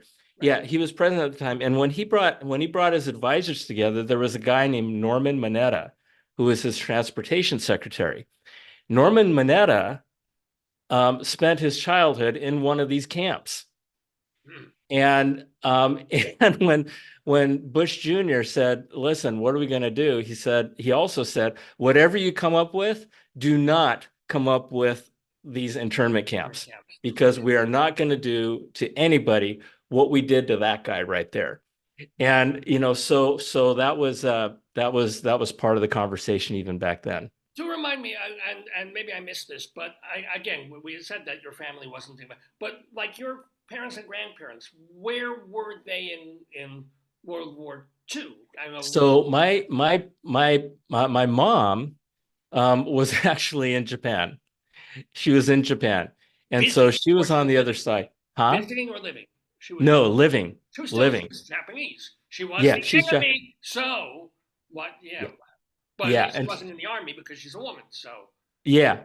No, she was on the receiving end of our fire bombs and our bullets, and which is an entirely different entirely oh, different experience. yeah. Yeah, and she just a couple of quick stories. She remembers the face of the fighter pilots who strafed her. They were Wait, how so could she see them? because they were that close. Not I good. mean, Bad these aim. planes were coming towards her. These planes were coming down with machine guns, killing everybody. I mean, war's hell. I don't blame the United States. I'm not gonna go there. But she remembers seeing this plane, this fighter plane coming towards her, strafing, bullets coming out of its wings, and got so close to her that she saw the pilot's face. And stuff like that. Obviously, she didn't die. But just one other quick story. They Please. didn't have food. They didn't have food. Nobody had food. Obviously, I mean, it was war. It was the whole place was being destroyed. And she found a peanut. She found a peanut, and she decided, I'm going to plant this peanut. I'm going to love this peanut. I'm going to take care of this peanut, so this peanut makes more peanuts for my five brothers and sisters. And she was the oldest one, oldest sibling. And so she took care of this peanut. She stuck it in the ground. She took care of it, made a wonderful. Weeks went by. The damn thing didn't grow any peanuts. And she got so frustrated that she grabbed the peanut, she ripped it out of the ground, and there were peanuts. Oh, because they grow that way. They grow in the Right. ground. And she Not only said, were there peanuts, there were Archie comics as well. So it was yeah, that's right. But she said that to her dying day, it was the best meal she ever had. It was the best meal she ever had in her life. Yeah. So war's hell. But my mom was there, and my dad met my mom when he was in the army helping with the reconstruction. And they got married in Japan and came back to the United States. Yeah. this is that. So in some ways, there's a happy ending to the 40 million people. Well, if people think I'm a happy ending, I appreciate that. So. Well, I love that you have on your website your wife of almost 40 years, your wife, Mazel Tov, Mazel Tov. I know you have children, grandchildren. She has compared you and your energy. And I mean, look at you. You're what, in your 60s at this point? Yeah. Yeah. She has. You have this on your site, so I can say this. She compares you to, quote, a dog chasing squirrels. Yeah, Squirrel. Yeah. But Yeah. how long did it take you to gather the information and to write the book? Yeah, it took me 15 years. 15 years. Yeah. And the amazing thing was I traveled the world. I went to the battlefields in Italy and in France. And I interviewed men from the 442nd, Japanese American men, Medal of Honor recipients, just incredible people. And going to the battlefields was one of the most humbling moments of my life. It just, those guys are there. There was a moment in one of the battlefields where I jumped into a former German foxhole, and I'm looking around, and their presence was so strong. I couldn't stand up. My legs just buckled. I broke down in tears. The feelings are coming back right now. And the guys were there. The guys were helping me on my journey. And it was the honor of my life. The honor of my life. And I'm actually, in a way, I'm kind of glad you're saying you started at 15 years, because so many of those people were alive at least. Exactly. Now their stories, you have to tell their stories because they're not there. Exactly. And I just interviewed back just before Christmas a man who's 101 years old, and he actually fought with the character that I write about. And he fought in So you made in the side by side with yeah, he and this yeah, character both on the yeah, same side fighting the yeah. yeah, which is amazing. And of course, in honor of itself to be able to meet somebody like that. Now we do want to tell people how they can read your book and get your book, which is called American. Hold the thing up again. American Grit, which is available how? It's on Amazon. That's the easiest way. But it's called American Grit. And if you just write American Grit Suzuki, you'll go right to it. Yeah. And so and so far I've gotten all my reviews have been 5 stars except one 4-star review. Who are you? Who's that guy? There's going to be a plane strafing this guy's house. Yeah, that's right. Like, just let me at him. Cough up another star, you asshole. But get it where all the books. And by the way, I also want to push, if you will, your website, johnsuzuki.com, so you can find out more about him and his pictures and his nice. Thank you. Suzuki, Suzuki, Suzuki. Yep. You're not related to the piano guy, right? No, I'm not. So Suzuki is the Smith of Japanese names. There's more of us in Japan running around. Right? It's just and my first name is John. My middle name is James. So it's basically John James Smith. So I tell people I've got the world's greatest cheap sale name. And my dad wanted me to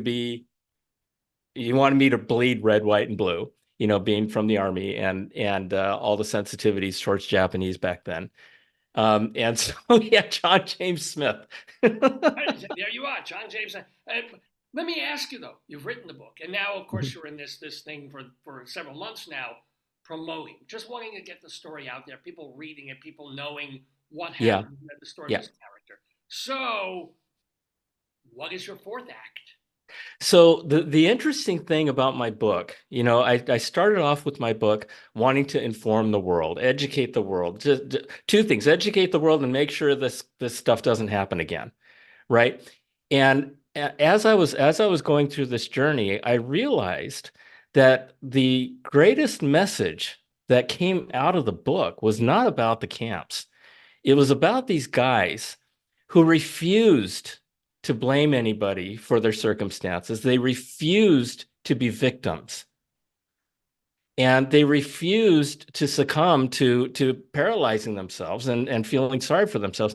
And they empowered themselves to figure out how the heck in those days prove their loyalty and get the heck out of those camps and get their families out of those camps. And they decided to fight discrimination. They decided to fight for the United States, fight against America's enemies. And they came out and they won. And so that led me to my fourth act of starting a podcast. Oh, yeah. And so, I started a podcast called Finding Better. And this podcast is all about helping people find better in their lives. And it's about sharing experiences, sharing wisdom. It's not about opinions. I had a friend tell me, John, I could care less about your opinion, but I'll listen to your experiences all day long.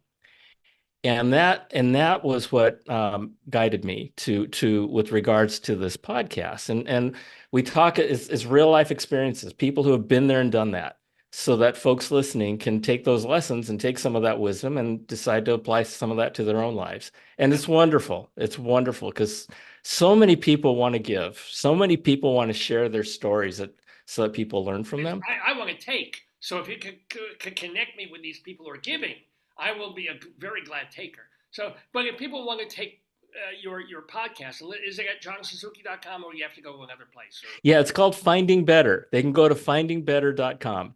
Findingbetter.com for the podcast, which you host and you create. Yes, I do. It's true stories of people who turn their lives around and who did great things. And I just did my last episode was a first of its kind that I did, and it's called Finding Better with God. I did another one called Finding Better with Art. Interview God?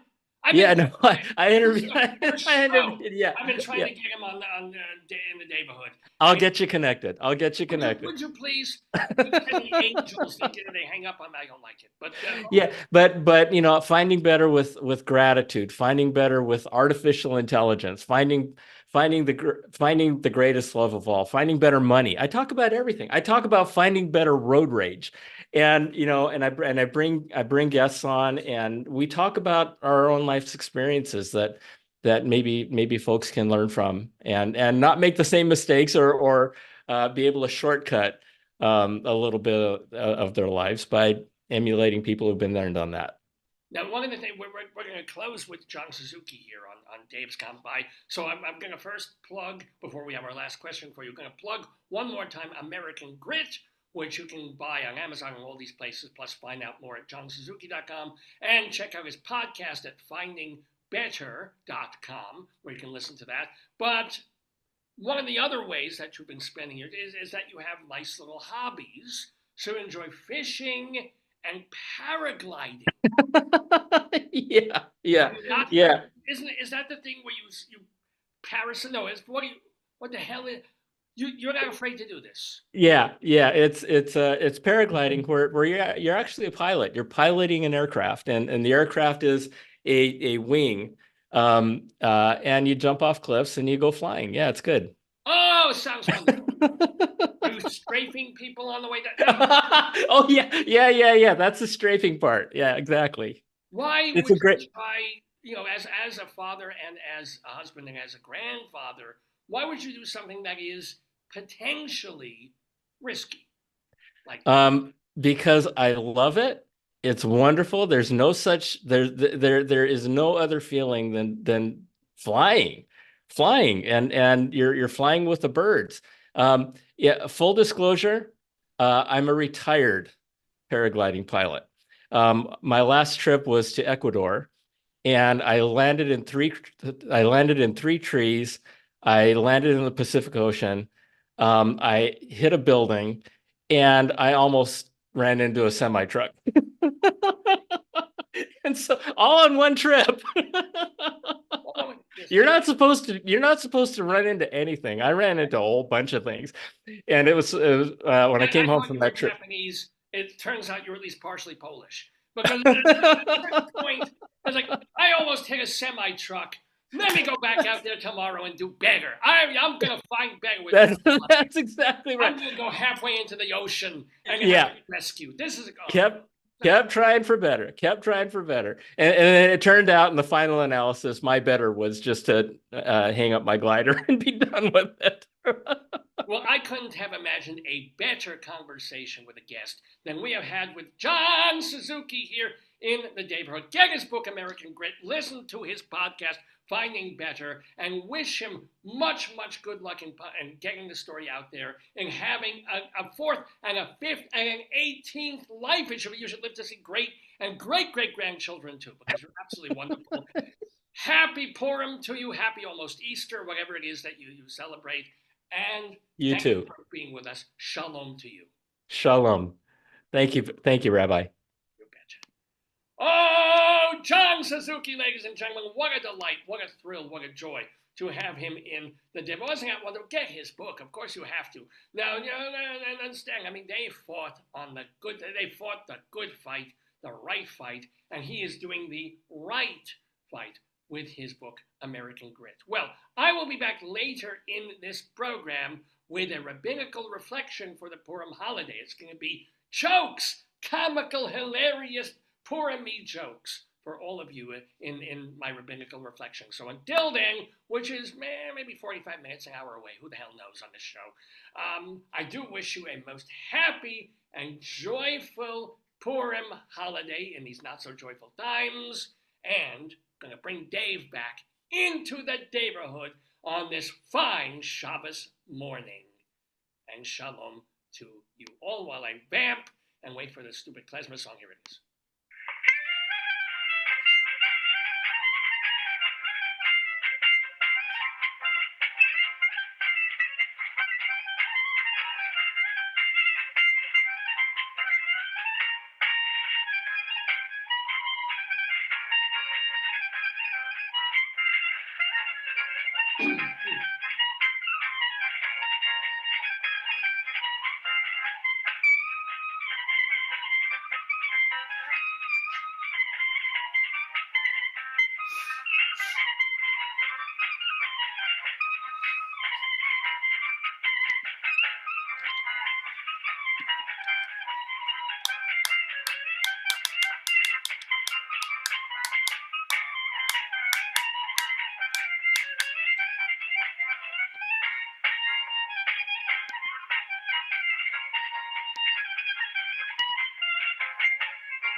The wonderful Rabbi Sol Solomon there with the delightful John Suzuki in the Daverhood live on this Saturday morning. It is March 23rd, 2024, and I'm going to sneeze now.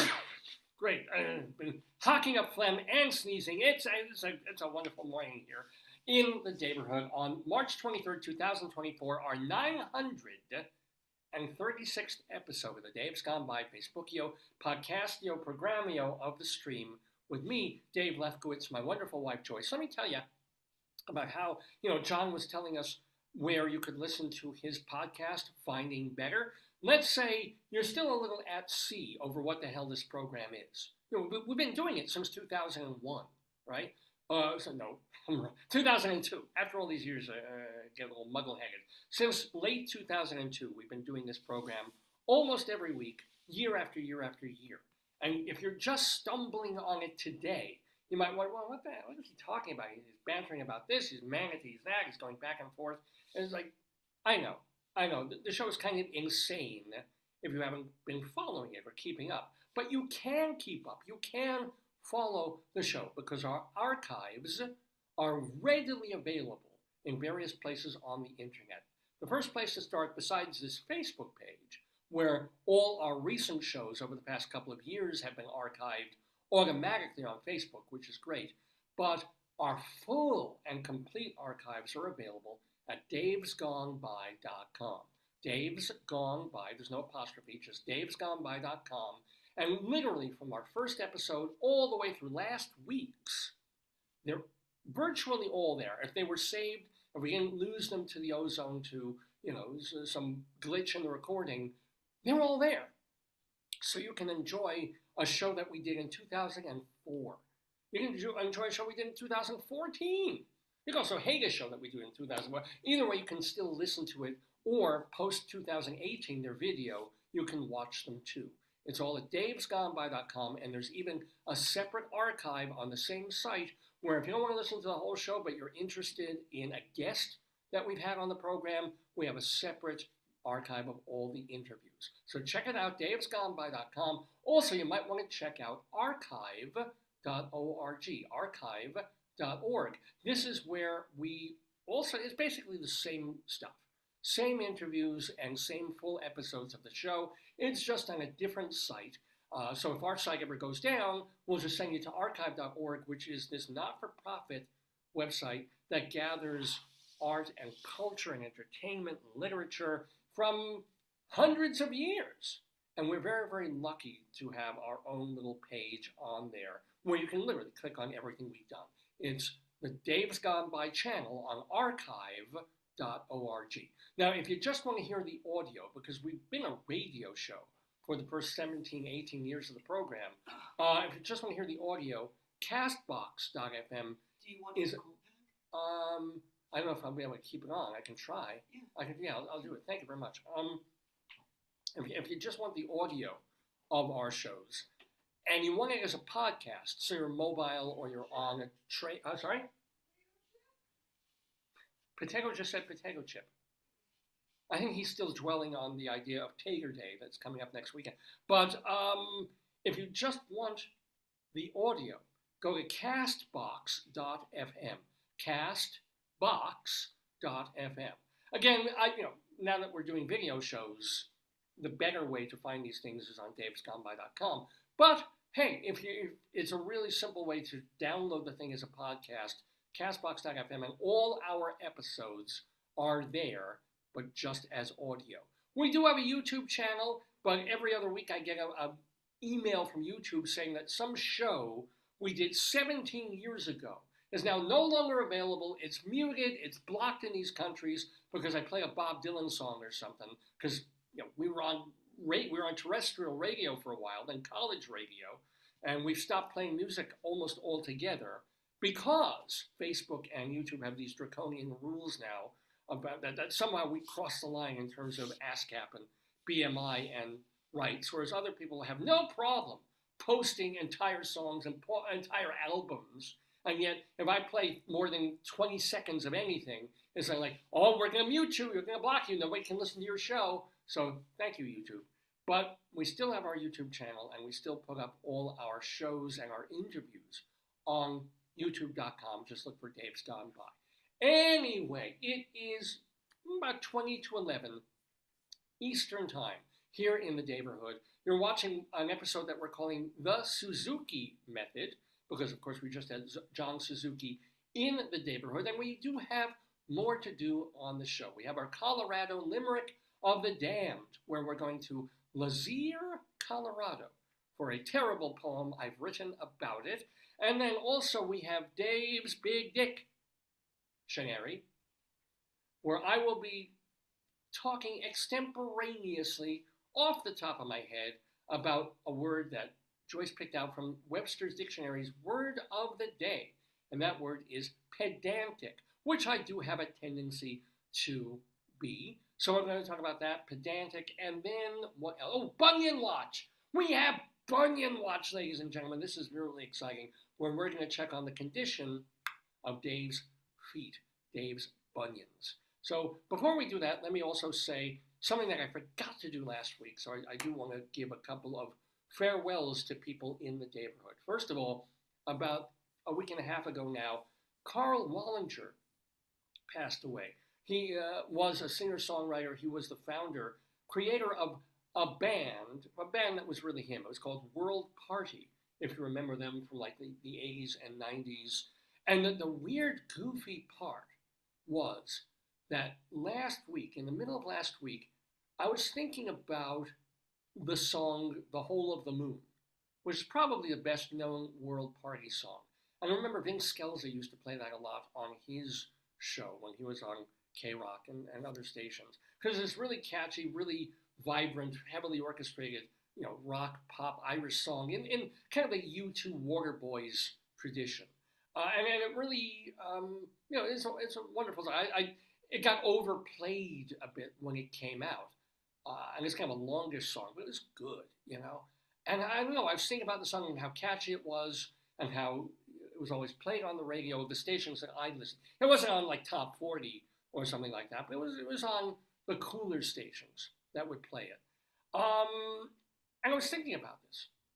Apropos of nothing, apropos of the 100,000 songs that I know or tangentially know or might think about or might want to listen to. And then 2 days later, the news came that Karl Wallinger passed away. He had had some health issues. I think he had a heart thing for a few years. And then, oh, thank you very much. Speaking of having issues, put this over me. I'll explain. Oh, so good. Oh, Do you want so me to get good. you? No, I got everything. I I got can get tea. you something to cover it so you don't see it. Oh, well, Yeah. well, the rabbi has a top. What are you going to put over me, a robe? I don't know. I feel nice, though. So farewell to Karl Wallinger. And this I feel really bad about. Someone that I've known for about 30 years that we had on our program not that long ago. I mean, we had her on the show when she was either 99 or 100 years old. She was a theater critic that I knew for many years, belonging to all these theater organizations. Cover the camera for 1 second. Oh, I'm gonna pull away from here for a moment. Oh, clever. Oh, you're gonna drape it. Let's see. Oh, how nice. I'm trying to make you look more fancy. Oh, look at me. I'm like decked out like an Easter egg because it's got that patterning. You look kind of, I made it so you don't see it, but it's kind of European. Pull that down here. Yeah. Where's my galois? You need to be at the cafe having it. Let me get you a little espresso cup. Well, here. Well, I've got. Yeah, but no, a tiny espresso cup. Like you need like a little. Oh, a Yeah. Taz. Yeah, a You Taz. need like a bouret. I do. It's all right. This is fine. Though. Thank you, dear. I'll explain It'll this in a also moment. keep the cold in too. It'll keep Yeah, the but I want pressing on me. Okay. But anyway, first let me say a farewell. I heard the interview went well. It Interesting. was great, wasn't it? Interesting. Yeah. He would have been good on the quiz, David. He would have been. I know. If you had the quiz, he would have won. Or he was. Well, really, it would give David Short and Leslie I Hope think and like the the run for their history money. part, like if you did Yeah. history parts of it. Yeah.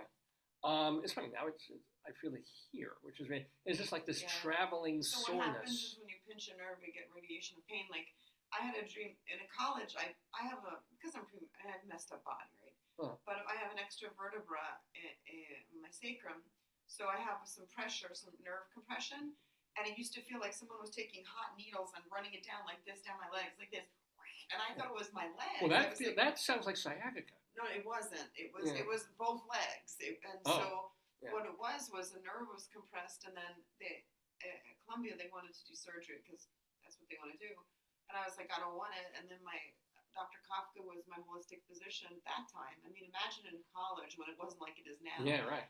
And he eventually went to Arizona to work with Dr. Weil, but he was so funny. He said, look, you're going to have to go to yoga. And this woman who eventually went to swim with dolphins and talk to dolphins, she stretched my back, like, Yeah. to stretch out the compression, and it worked. Oh, good. I had Thank no God. surgery. Yeah.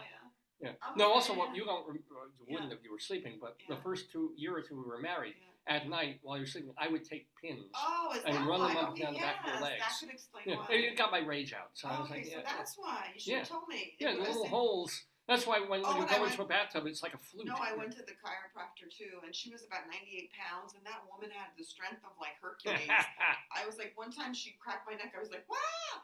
And there was a little tiny, frail old woman, and she had left her, and they put these big heating pads on you that are moist heat, but they weigh like, they're Yeah, heavy. They're really yeah. heavy. And this one was like, help, help. No one could hear her, and I was in the next room, and you're in a gown, right? So I got up, and I was like, are you okay? She said, it's too hot, and I can't get it up. I can't move. And so I didn't want to go help her, so I got the receptionist who helped her. Yeah. But, because they had so many, and now every time I go near Grand Central, I think of her. She was on 38th and Park, Oh, wow. and she was like the best, like the absolute best. But it was pretty painful. Yeah. So I will explain. Let me get back to the obituary in a minute. But this is Oh yeah. God. I'm alive. I'm Yeah, more that important than could the wait. dead. That could wait. I think. Yeah, that might the be- dead people can wait. They can wait a long I think time. that's probably true. Yeah, no, but for somehow I wrenched something the last day or two, and it's not just like a soreness, and it's not just somehow something happened where it's just like pain on like from my shoulder to my clavicle down to like my upper Yeah. chest and armpit area. Joyce is thinking, I think this might be right, it's kind of a little pinched nerve thing. Because it was more generalized and then it got more and more concentrated to a point more acute. I don't think it's that cute. But, Aw. and Tylenol has helped a little bit. And because I try heat, and I'm not really a heat person when it comes to acute pain. But cold, man. Cold saved my life yesterday when this first came on me. And just this numbing, cool sensation on on the area and areas. Because I didn't feel it here. Now I feel it here. And like this, what the hell? You know what happens? It's like that's like remember when your uncle he broke his collarbone and things that you move like.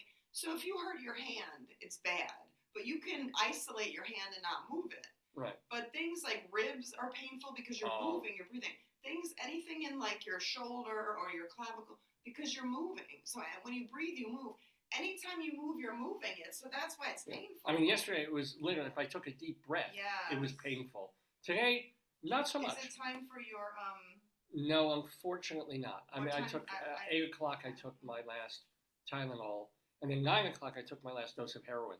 So it's I'm trying to match those both together. So it's not so bad. I mean, I've been perfectly fine doing the shot. It was bad when I woke up this morning because you're in a certain position. You're stiff. I was gonna wake you, but when you were sleeping on your side. And like, I'll be honest with you, like even with my vertigo and stuff, the best way to sleep is like on your back with pillows under your knees, because you lean, you know, you don't want to have one side. If one side's pulling over, it's affecting, or one side's being squished. Yeah. It's very. Well, I don't know if I could have gotten back to sleep on my back again.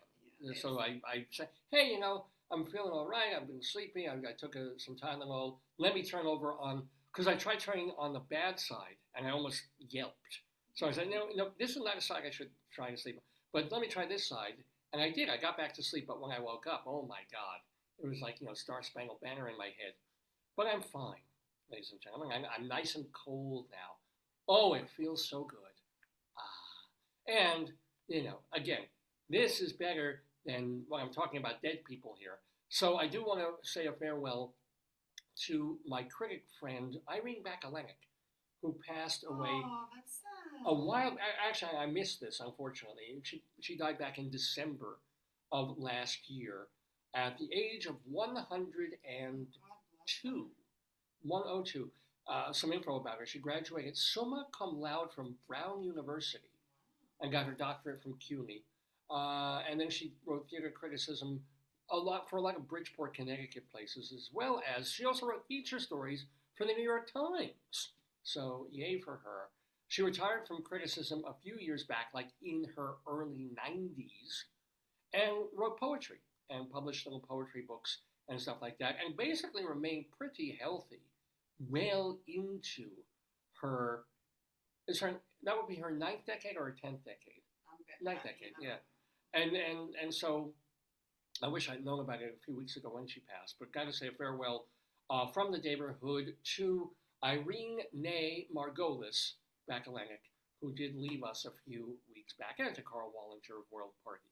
So always sucks to bid farewell to people who've been in the Daverhood, our friends. She was a really good, like,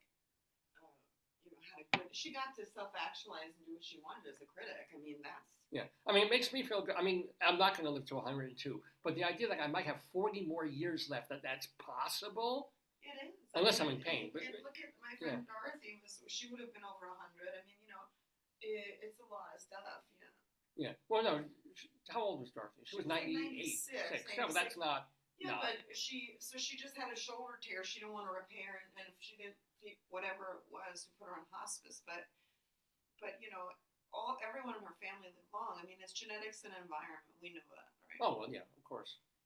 I just think for me, it's nice when people get to do things they want in their life. Like, we always don't do what we want, but if you can do a job you want, or something that's, look, your sloth's flipped. Oh, yeah, they're behind me. The little tushy one. There's one flipped. You had them both with their faces forward. Yeah, but they've been staying. I mean, this was 2 hours ago. No, but he flipped forward. So the one was facing. I think they both were facing upward, like you saw their faces. Yeah. And now the one's facing the wall. So you can see the. And he got his little fat pocket out. But it's weird. I thought they're supposed to climb down the wall. No, over time. It's not right. They're brand new. David, they're sloths. Oh, you're right. They're slow. Yeah. They're slow sloths. You look like you're in Phantom of the Opera now. The Phantom of the Opera. Sloth sliding away. Sloth sliding. Is there anything else you want? When is your next Tylenol book be? Oh, not until 12. Because you can't take more than 10 in a day. I know, but I don't know what I didn't know. Yeah, no, I took them at 4 a.m. I started the bread machine with the sesame. Oh, nice. Why do I keep saying that? With sunflower seeds. Yes. Yeah. Why do I keep calling them sesame? I don't know. Well, because your bread machine is open. So it's like an open sesame. Ha, ha, ha! I'm checking on it.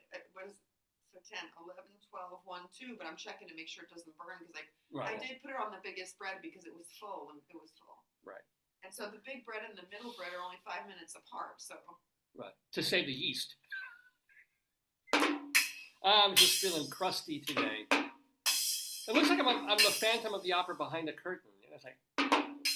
I like it. Yeah, no, it kind of looks like you're in like Scarlett O'Hara in Gone with the Wind when she wore the curtain. Oh man! All right. So anyway, what else do we want to? As I said, we have Bug in Watch. We have our Limerick of the Damned, and we've got Big Dictionary. We also have smaller ice packs that you could if you wear a tight shirt, you could put them. No, this is fine. I'll keep it on for 15 minutes because you're not supposed to really keep it on. It'll get cool after that anyway, so you're fine. You could leave it on; it'll get cold. I mean, it'll get warm. So let's talk about, or let's see. I just sat down, so I don't want to do bunion watch right now and start dealing with all No, that. just save that for next time. Well, no, people want to see my No, but bunions. you did talk about your shoe experience, so that was enough bunion today. Did I talk about Yes, the shoe? you No, did. we didn't. Yes, you did. You talked about trying on shoes and stuff. You did that today.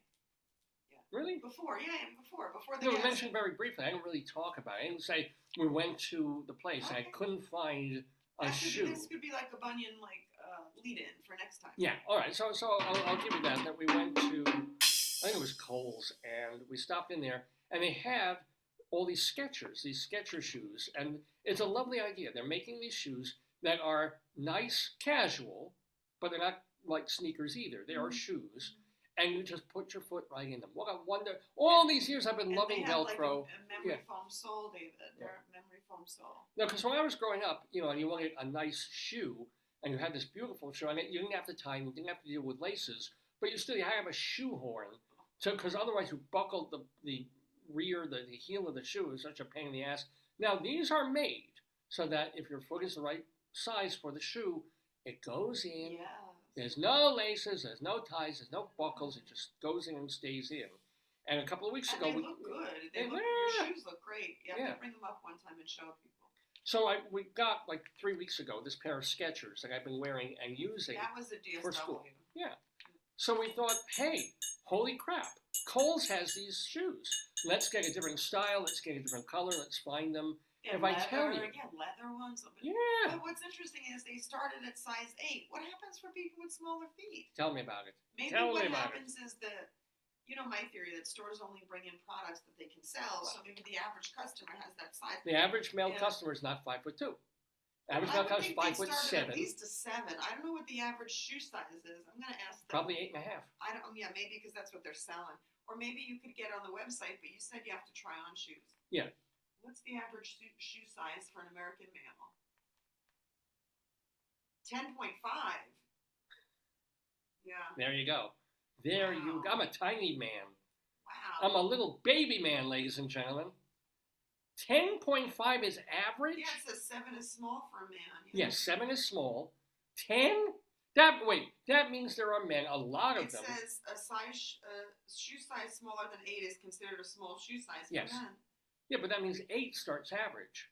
Or 8. Yes, yeah. But you should have said 10.5 is That's the the median. average of all of them. I guess they have like a Sasquatch. There's people who's wearing size 13. Like a Sasquatch. I mean, think about that. If that is the middle, if 10.5 is the middle. But look, this is UK. It's 8.5. See? Well, But it's different because. But I use European size. I don't do American. I don't blame you. I use them. Yeah, I don't. Yeah. But I always knew when I was growing up, I was a 7. Yeah. And I wear a 7.5 I because think I you're a needed good the extra. 9.5 or 10. Oh, well, thank you.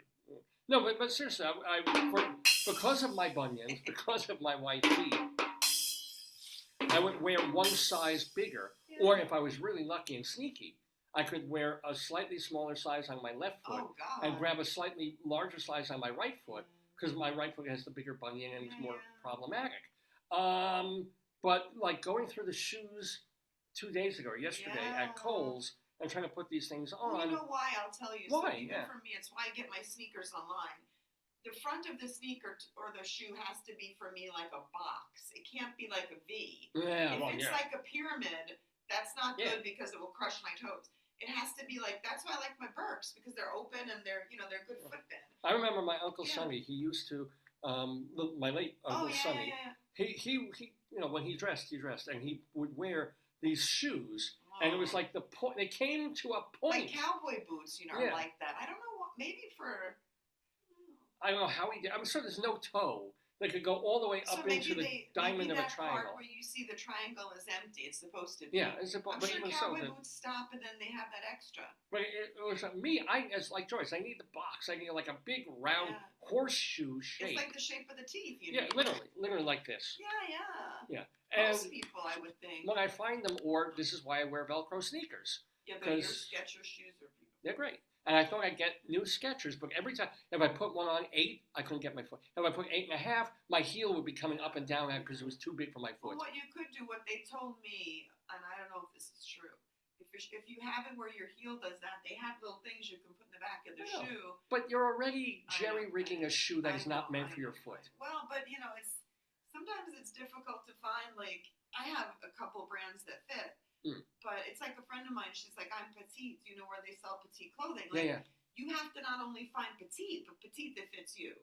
No kidding. Right. So it's Yeah. always like with mom, when she would find a pair of pants she liked, I would say, like, read me the tag, and I would order like every color. And even doing that, one time I got her petite, which were high waters on her. There's a petite. There's a petite, but of course there is. Well, if you there's can a find it. petite. I was like, I didn't even think that was a thing. Well, I'm sure there are like basketball players who go into a big and tall men's shop, and there's still like, well, are these shorts? No, those are long pants. No, yeah, there was one company. They have beautiful clothing for women, and they said the pants are like extremely long, even on the models.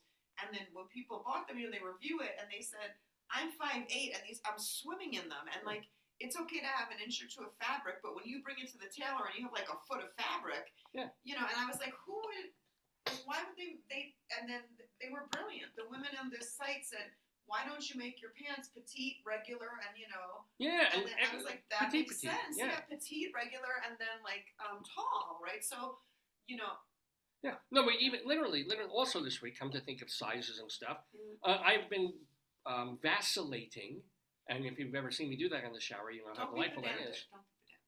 Thank you. I'm buying a pair of pajamas online because I want to get a pajama set that isn't a ridiculous, yeah, but these are going to be unbearable see-through. plaid color. No, I didn't buy them.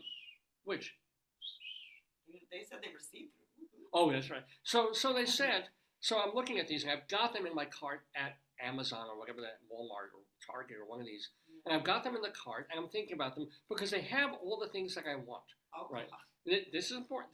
Here we go. They're not horrible to look at. Here we go. They've got the button for the dick hole, or I don't even need that. I just need a dick slit.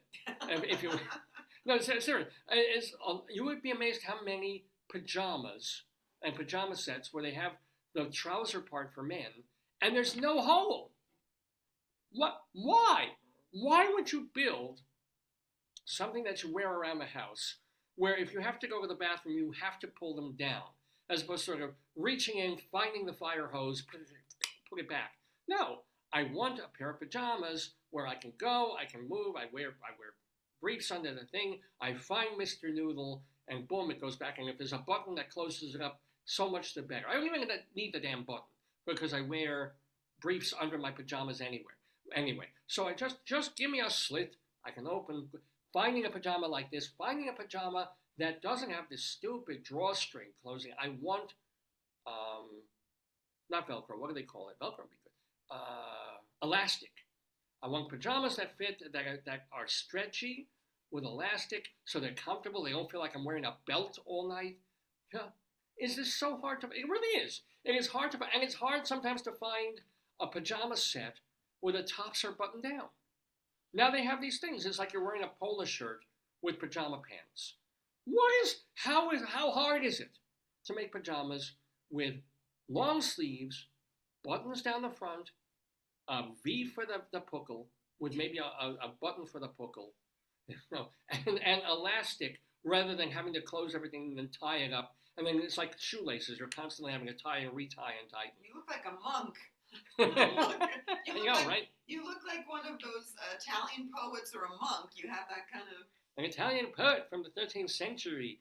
No, but, so finally I find them. I find a pair like this online, after scrolling through pages and pages of fucking pajamas for like $15, $20, $25. And I find a pair of pajamas. They're nice looking. They're, small, medium. They're this, they're that, they're that. And I put them in the cart because I don't want to pull the trigger without trying them on. And then I start reading. I say, yeah, they're fine. They're a little flimsy, but what do you expect for $20? They're this. Fine. And then several people said, yeah, but the thing is, they're made for people who are probably 5'10". Oh, wow. Because I get these pajamas, I put them, and I'm stepping over the fronts of them. Which I did all my childhood, by the way, because I was such a small child. What was that? my parents would, well, my dad won't remember anything, he's dead, but my mom would remember this of, I would literally wear out the bottoms of my pajamas because I'd be stepping over them all day, and they were always terrified I would trip. And I never did. I was always stepping on the bottom of my pajamas, going up and down stairs, going this, and never a problem. I just did it. But it was icky because it wore out the bottoms of my pajamas and made them look really ratty and torn. Until at one point, my mom or my grandma would literally cut the bottoms of my pajamas so they go above my ankle. And then I felt like Tom Sawyer. I hated it. I hated that. Yeah, you were Tom Sawyer. It sort of felt like unfinished. It felt like I was not wearing proper pajamas at all. That I was like some incredibly poor person who couldn't have a decent pair of pajamas. So I hated it. But still, I ended up pulling these pajamas out of my Amazon cart this week, very, very particularly because it's like, hey, if you're 5'2", there's going to be 6 inches below your heel. Like it's just going to be front forward on these pajamas, and unless you're tailor, or unless you cut them, which is fine, you can cut them, but then they'll start looking shabby almost immediately, and they'll wear, and then you'll start tripping over little threads coming out. I was like, somebody just make a decent pair of pajamas. It would be a nice thing. It is so unbelievably hard to find, and and the one thing that I don't do that I should do more of is go into like the young adult and children's section of department stores, because I'm more likely to find pajamas that would fit me. If I get a 10-year-old husky, that would be the perfect size for me in terms of pajamas I could wear. But to find a set of those, as opposed to unconnected individual garments, top and bottom, good luck on that. Anyway, you're watching Dave's Gone By with me, Dave Lefkowitz, and my wonderful wife, Joyce. So it is the 936th, sorry about shifting this, I should just leave it.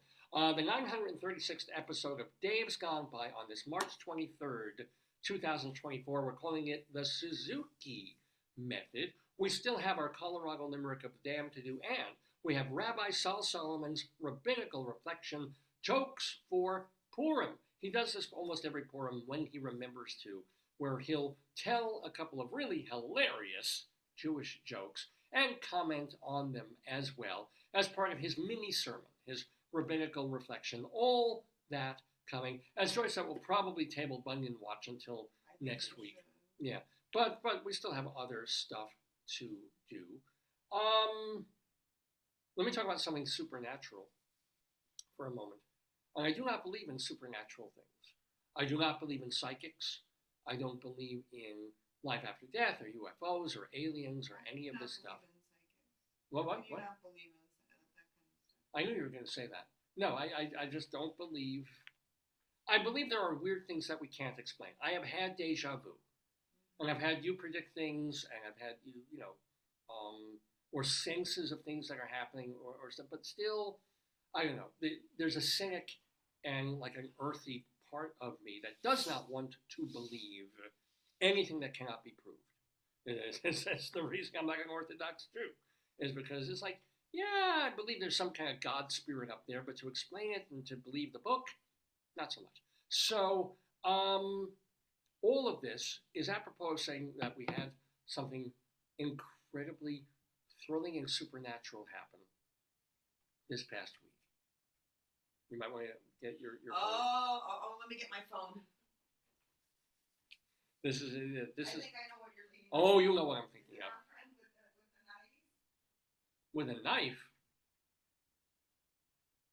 Wait, I'm not sure what she's talking about. But, so here's the deal. And I guess this doesn't happen all fall and winter, but towards the beginning of spring, the light changes. Of course, the days get longer than the thing. This, right? Okay. So Joyce and I have a lovely master bedroom in our house here in northern Baltimore.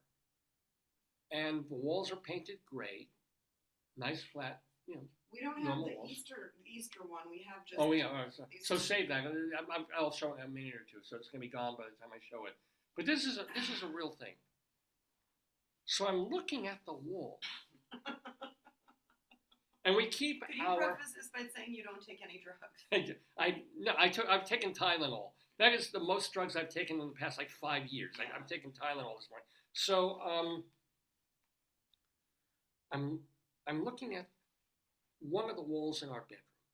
And I understand that most of the day we keep our curtains, especially since it's been winter, we have For heat. windows, to we keep keep the it curtains warm. closed. Yeah. And also I don't need people looking in on our business. But Well, except Mr. oh yeah, well yeah. So there's one wall, and to the side of that wall is, on the same wall, is a window, right? Of course. Windows with curtains over them. But some light can stream out from the side of the curtains. A little bit.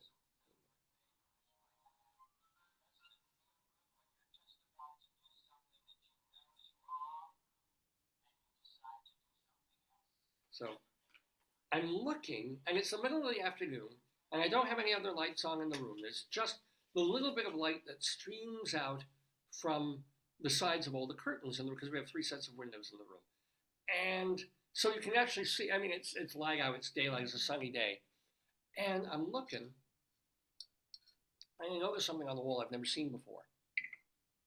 And it looks like there's a bulge. It looks like there's a nose, a human nose, growing. Preface it, we have nose rock in the yard. Maybe there's some kind of A thing in this house. Maybe projects it like Batman. You know, Batman has the bat signal. Maybe Yeah. tell him Explain. nose rock. Can you explain nose rock? You explain it better. Well, we have a garden. We also have a lovely garden in the back of the house, and it goes fairly deep. And we have, a lot of topiary and some bushes and branches. And then also a couple of nicely placed rocks in the back of the garden for variety, right? One of the rocks, depending on the time of day and the way, if it's a sunny day. It's like a sundial. In a manner, and sometimes it looks like a rock, and sometimes it looks like a lobster, but sometimes it looks like a human nose. We call it nose rock, because if you glance at it from our bathroom or from whatever, it looks like it looks like a nose. And we call it nose rock. So we have a theme, I guess, emerging from our house in terms of our house and noses. Don't understand why. Look up what the symbolism is. Of a nose, yeah. And then this past week, I look at the wall and I see, and there's like a nose bulging out of the wall. And I go near it, astonished, because I don't know if there's a leak or something like that, or there's some kind of weird problem with the plaster or whatever. And I go near it, and then I wave my hand over it, and the nose disappears. And I realize that this nose, the 3-dimensionality, is being, let's see, what a nose represents. This representation is certainly related to the symbolic force of the nasal appendage. Not only a vector of diverse and variable odors, well, in a bedroom, it's but also a passage for the spirit and to the heart. The nose is therefore a significative, who came up with that word? Pedantic. Element of relation, of contact, and of expression. Wow. Let me tell you about the nose. I'm glad I picked it. It says, look what it says. It says What? A person's nose represents the passageway between the soul and the heart. It signifies breathing in life force energy. I get that. Although a mouth does more of the breathing, but whatever. They can. It says a goggle. It's a goggle play too, for pride and vanity. That I get, because if you're stuck up, your nose is in the air and you're snotty. Get it? Snot. I wonder if that's where snotty came Yeah, it from. says the nose escapes from the guy's face and addresses like a person of high rank in the play. Right. And what was the line in The Odd Couple where they pull open the peephole? Did you know in Gogol's play it says the nose wore glasses and they couldn't recognize the nose because he put on glasses. You put glasses on. I do, yeah. But if you remember in The Odd Couple, there's one moment where Felix pulls aside, or maybe Oscar pulls aside the keyhole where you see who was outside the door, and you could just see Murray Greshler's nose, Al Molinaro, the actor. And there was another episode, which really is one of the nastiest things Felix ever said. It's like, Murray, come in here, you're breathing up all the air in the hall. That's horrible. It was really mean. Was he the policeman? Yeah, remember Murray the cop? And then Murray, he ended up being I on do Happy remember what Days you're also. talking about, Yeah. So, I wave my hand in front of this wall, and the nose disappears. And then I step away from it, and the nose immediately comes back. So I probably should have realized immediately, but I'm an idiot, that the nose was being formed three-dimensionally by the light. Yeah. David, don't. So your guest wrote you a nice email, but he invited you or the rabbi to his show. What did his show? Oh, his podcast. Yeah. Oh, all right. I don't know if there's anything I or the rabbi do that's better. Let me see if I can write this on that. You might want to read it first and then just edit. Oh, no. First of all, he apologized for using the term concentration camps, which is, I don't know if this is for everybody's whatever, but and we talked about it. So he changed it to internment camps in the thing. Lovely. What a great guest, huh? He was great. So I realized that this nose is being created three-dimensionally via light onto the wall. Now, any normal person, and I am not one of those, would have just figured out something else to do. Would have just pulled the curtain, or just been like, "Oh, that's interesting." You were very fascinated by it. I remember you being very intrigued by this. Yeah. But a normal person would be like, "Oh, that's so cool that the light is creating some sort of bulgy effect that looks like a nose." And I remember I called you and I was all excited. But then old Dave was like, "I must make something of this." Of course. We have a nose on the wall, which makes absolutely no sense unless you turn the whole thing into a face. So this is what I began to do, because we do have Google eyes that we put on things. I'll rephrase that. We do have Google eyes that I put on things. Joyce just tolerates it. And then so I was like, hey, I can design something.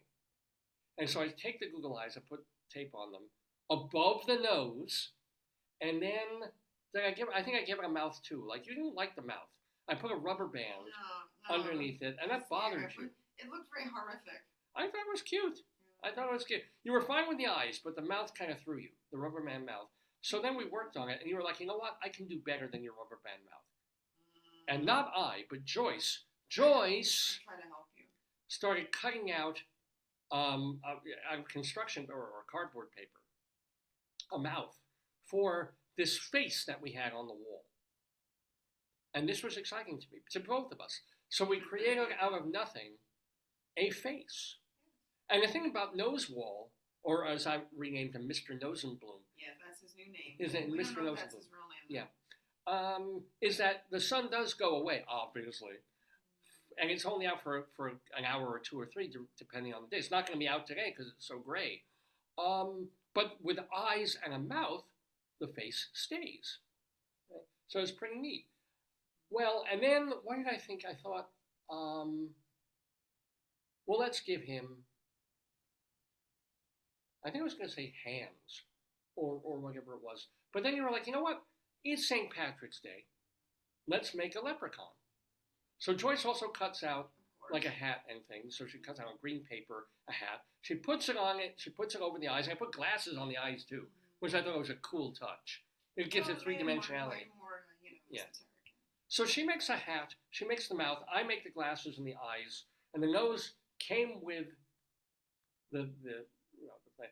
And so this is like the finished product. We have a new one now. Yeah, we make an Easter one. We have to tell But them understand that this is it's going to be a seasonal. Oh yeah. This is for St. Patrick's Day. This was Mr. Nosenbloom. You can kind of see the Scotch tape, but that looks like eyebrows. And of course, the mouth. Understand that very prominent bulbous nose does not exist. That is a light creation. Exist. Well, it exists. It's from it's a play of light. What do you call it? There's no bump on the wall.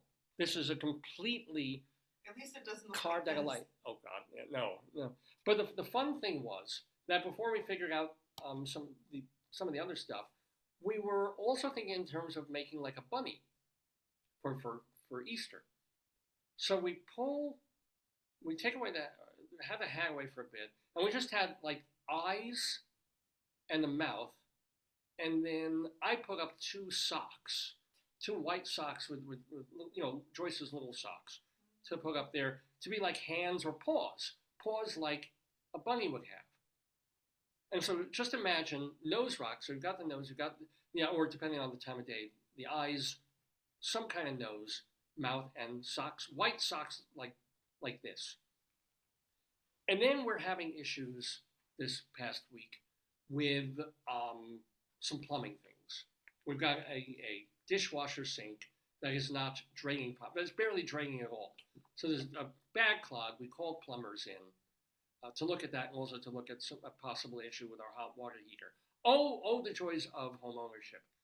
So we have the guy come in and he tells us, it's like, he gives us the gold plan. A clog in a pipe, in a washer sink, could cost up to like $900. So remember you called roto-readers like $50 and they put a snake and they go poof and they flush the thing out and say thank you very much. Now roto-rooter is apparently $300-400, and this guy, reputable plumber, recommended blah blah blah. Like, well, yeah, probably these are old, and this is this, and you've got to replace the pipe, and yeah, $850. Like, Jesus fucking, we're not counting tip, right? For a clogged sink, right? Not a whole new sink, not a whole new, just we'll take the pipe out. So we're still thinking about it.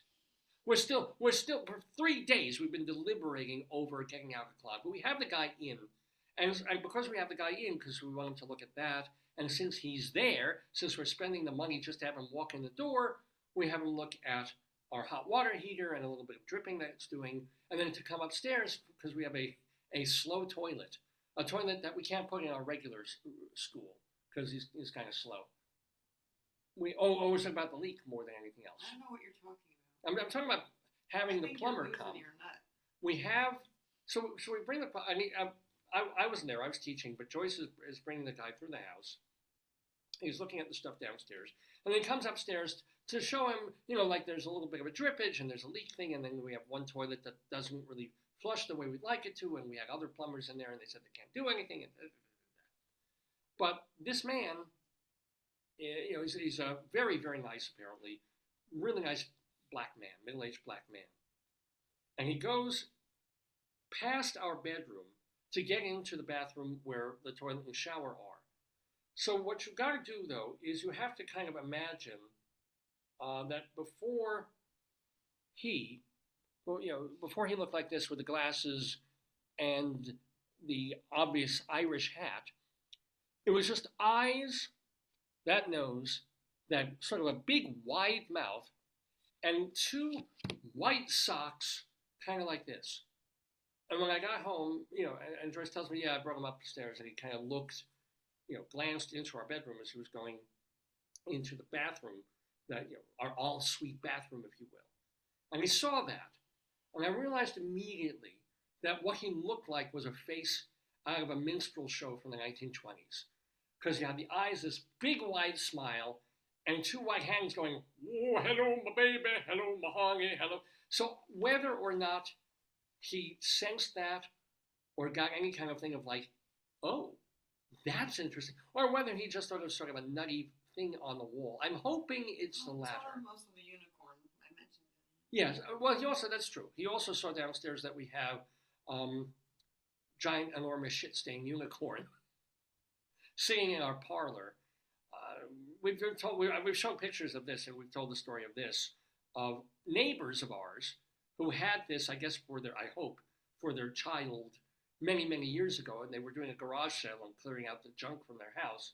And among the junk things was this bigger than me, well, I'm small, but as big as Joyce, unicorn, plush pink unicorn, just sitting out there on their lawn. And I saw this, and I ran over to it, And Joyce was like, Dave, don't touch that.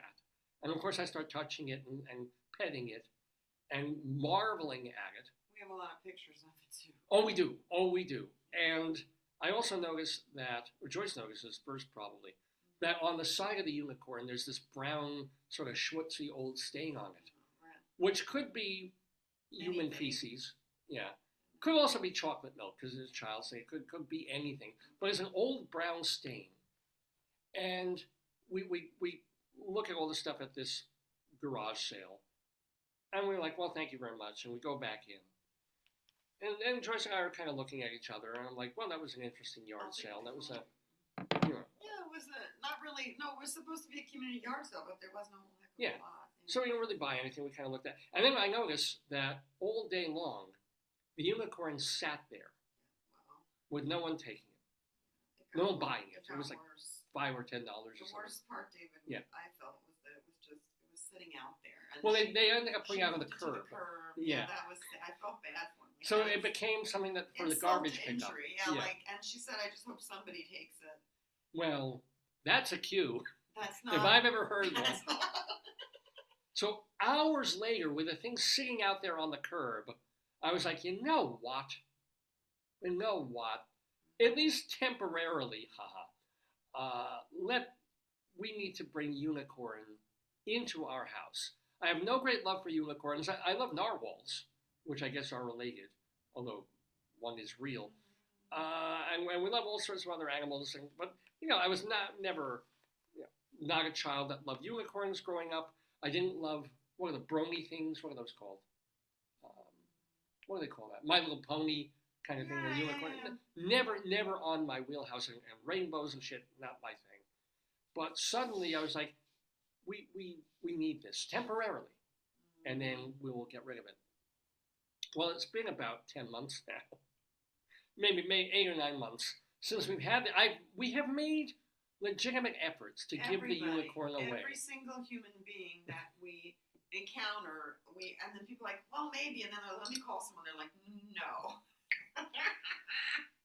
Literally, no. People come to the house to fix things, and it's like, hey, we're not only overpaying you for whatever you're doing, but we would like to give you a massive toy unicorn for the child in your life or the child in you.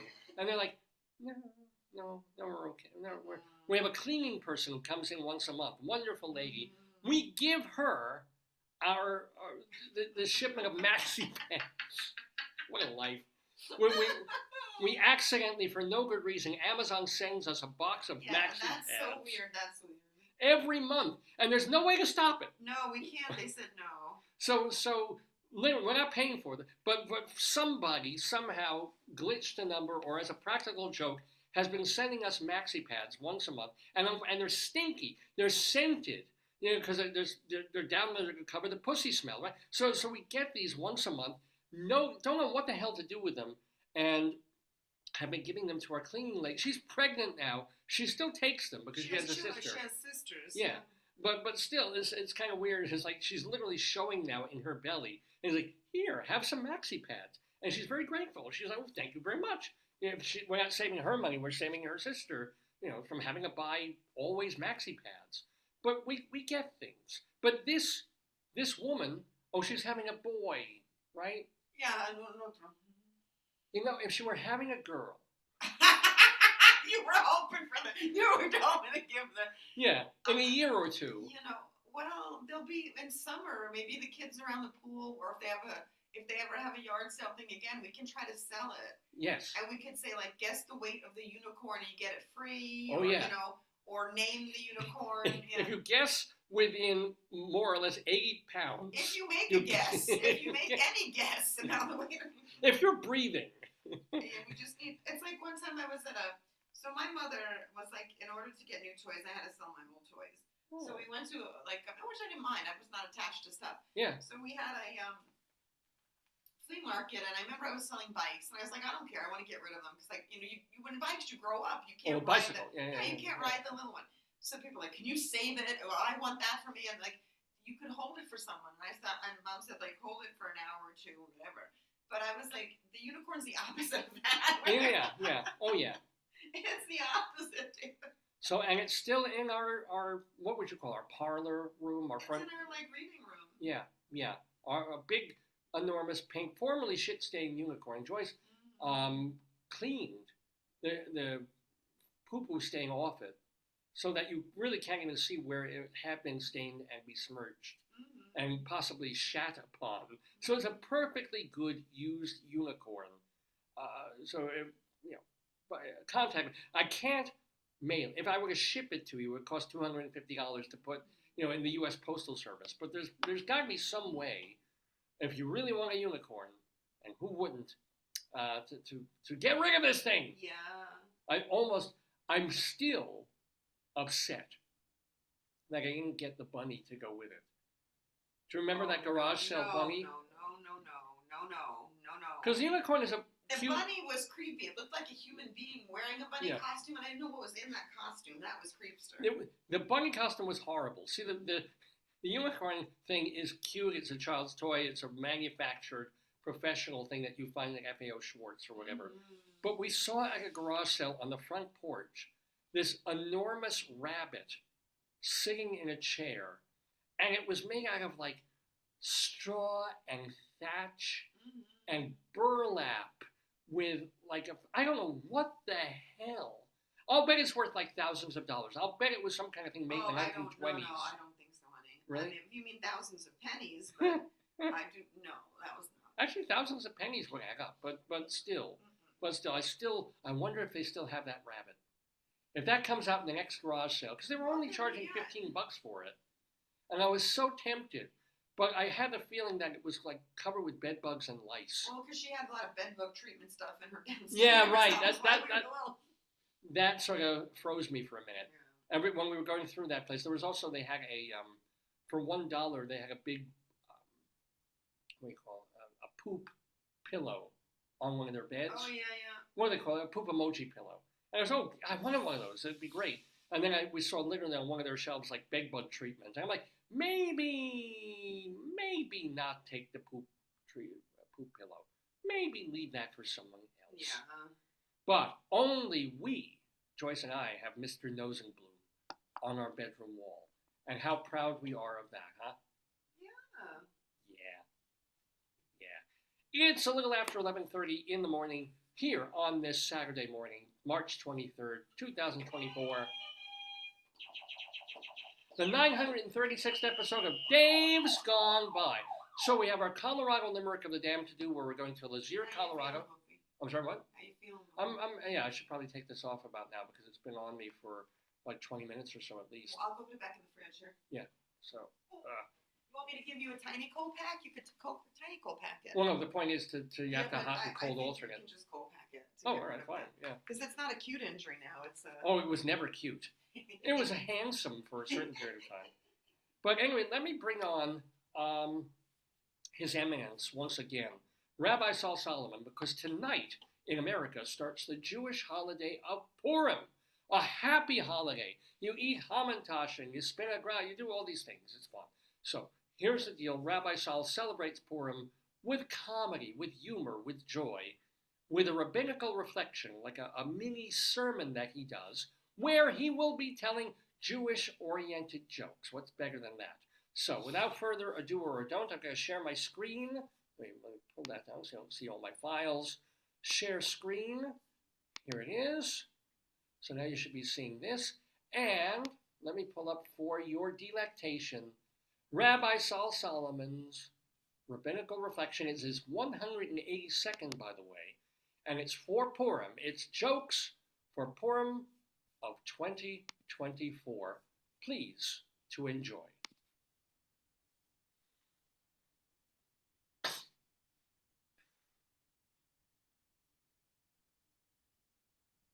Shalom, damn it! This is Rabbi Sol Solomon with a rabbinical reflection for the joyous holiday of Purim. Purim is one of those times when the Jews faced brutal annihilation, and yet were somehow spared and got revenge. Kind of like last year. When reading the Purim story, the Megillah, we use noisemakers to drown out the names of our bitterest antagonist, Haman, which is Persian for Sarandon. We also dress in costumes so the IRS won't recognize us, and we're supposed to get so drunk we're unable to distinguish our friends from our enemies. In that way, we're like left-wing Democrats. My manner of celebrating the Purim Simcha is to laugh. Ha ha ha! But so I don't seem psychotic, I attach my laughter to jokes. Freud said that comedy is an expression of the subconscious battling to be heard in a society that drowns out anything nonconformist. I think that's what he said. I don't speak German. So let's examine the psyche of a couple of classic Jewish jokes. Yankel has found this girl on J-Date, and he's meeting in person for the first time. They've got an 8 o'clock reservation to meet at the swankiest kosher restaurant in town. But it's 7:50, and Yankel is circling the block, unable to find a parking space. He drives around again and still no spot. Finally, he prays to God. He says, God, this girl might be my beshert. Please let me find parking. But nothing opens up, and Yankel keeps driving. It's now 7:55, and Yankel's beside himself. God, he said, if you find me a parking spot, I'll never miss Friday services again. Still, no spaces, and he circles round the block. Now it's 7:59, and he's frantic. He calls out to Hashem, God, I swear, if you find me a spot, I'll donate $500 to the United Jewish Appeal. Suddenly, right in front of the restaurant, a car pulls out, leaving a space.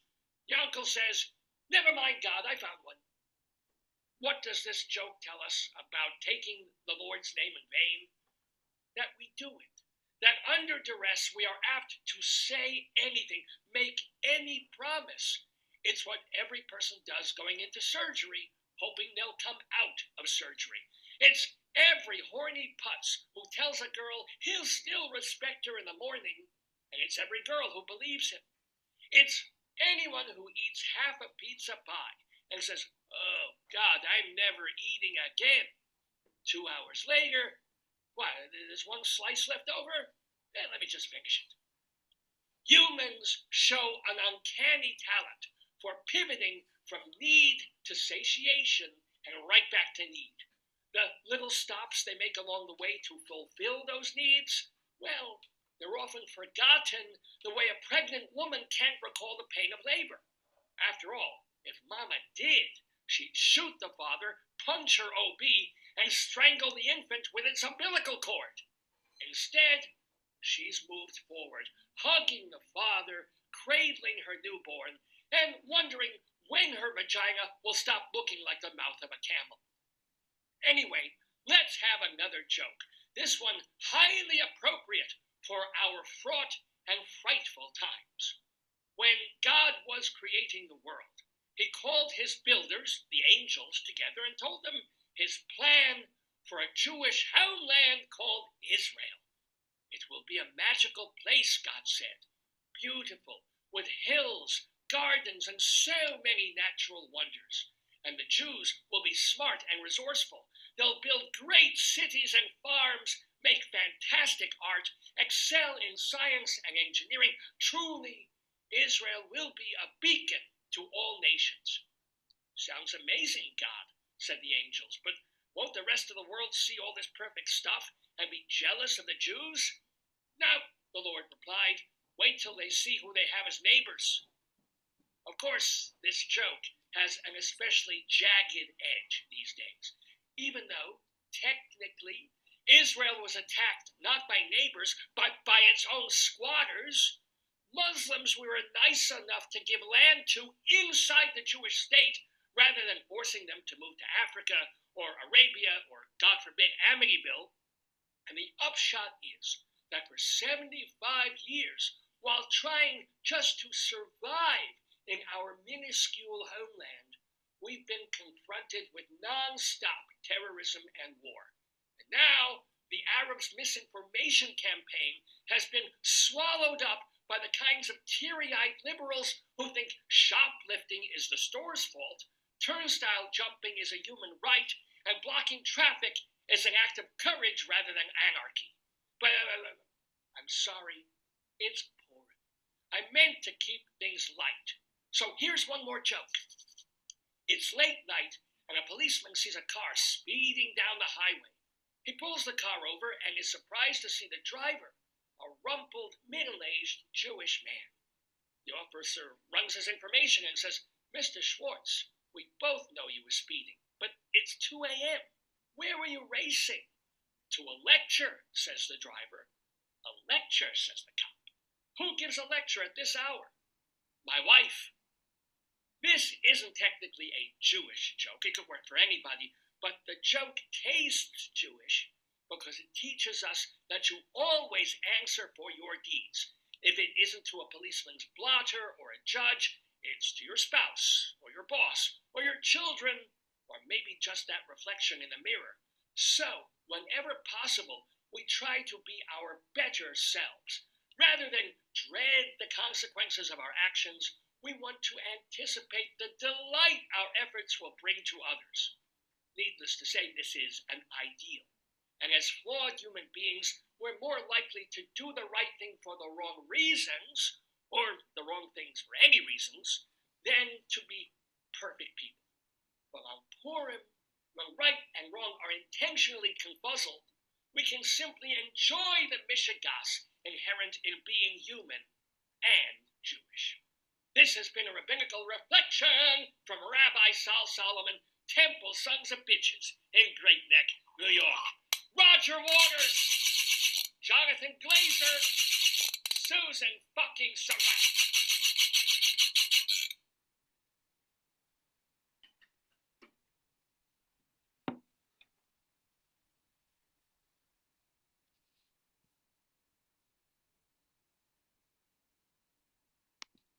Yes, indeed, ladies and gentlemen, Rabbi Sol Solomon, the blessed memory there, with his rabbinical reflection.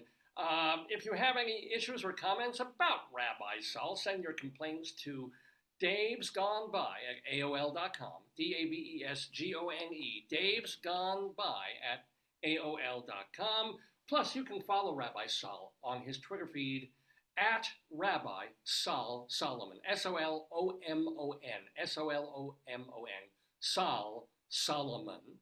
Plus, what else? What else do I? Well, I have a Twitter feed too, you know, Radio Dave 2, Radio Dave and the number 2. But the thing I did want to tell you more about Rabbi Sol Solomon is that he has a website called shalomdammit.com. And that is because so many of his things that he has done have to do with the word Shalom Dammit. His one-man show that he did off Broadway a few years back is called Shalom Dammit an Evening with Rabbi Sol Solomon. His TV show that he did for Long Island cable television was called Shalom Dammit, Rabbi Sol Solomon's Peace, Love, and Acid Reflux Hour. You can watch those episodes at his website, shalomdammit.com. And then, of course, his rabbinical reflections that he does here on Dave's Gone By several times a year. It's great to have him on the show doing so many of our interviews and the occasional sermon. Again, all his material, a great way to find it is going to shalomdammit.com. Anyway, I'm Dave Lefkowitz, and it is 11:45 Eastern Time here in the Daverhood on this 23rd of March, 2024, our 936th episode that we're calling the Suzuki Method. We still have our Colorado Limerick of the Dam to do, as well as our friends of the Daverhood. But I have been, I have been tasked with doing, I should get the music up, of Dave's Big Dictionary. This is a segment that we do where I will be receiving a word at random. In other words, I won't be picking it. Like my wife, Joyce, will thumb randomly through the dictionary, or in this case, the random word that Merriam-Webster Dictionary chooses as its word of the day. And then my job is later in the program, just off the top of my head, no preparation, no talking points, just here's a word. Think of stuff to talk about for 5 minutes. It's a challenge and something that I try to rise to the occasion to fulfill. Sometimes I do, and sometimes I'm just kind of lost, but I think I can manage with this one, because the word that Joyce picked out, because Merriam-Webster's picked it out for the day, I'm going to need my glasses for this, for Dave's Big Dictionary, is pedantic. You know the word, pedantic. And so, I'm going to talk about it on Dave's Big Dictionary. Extra, tell all about it. It's Dave's Big Dictionary.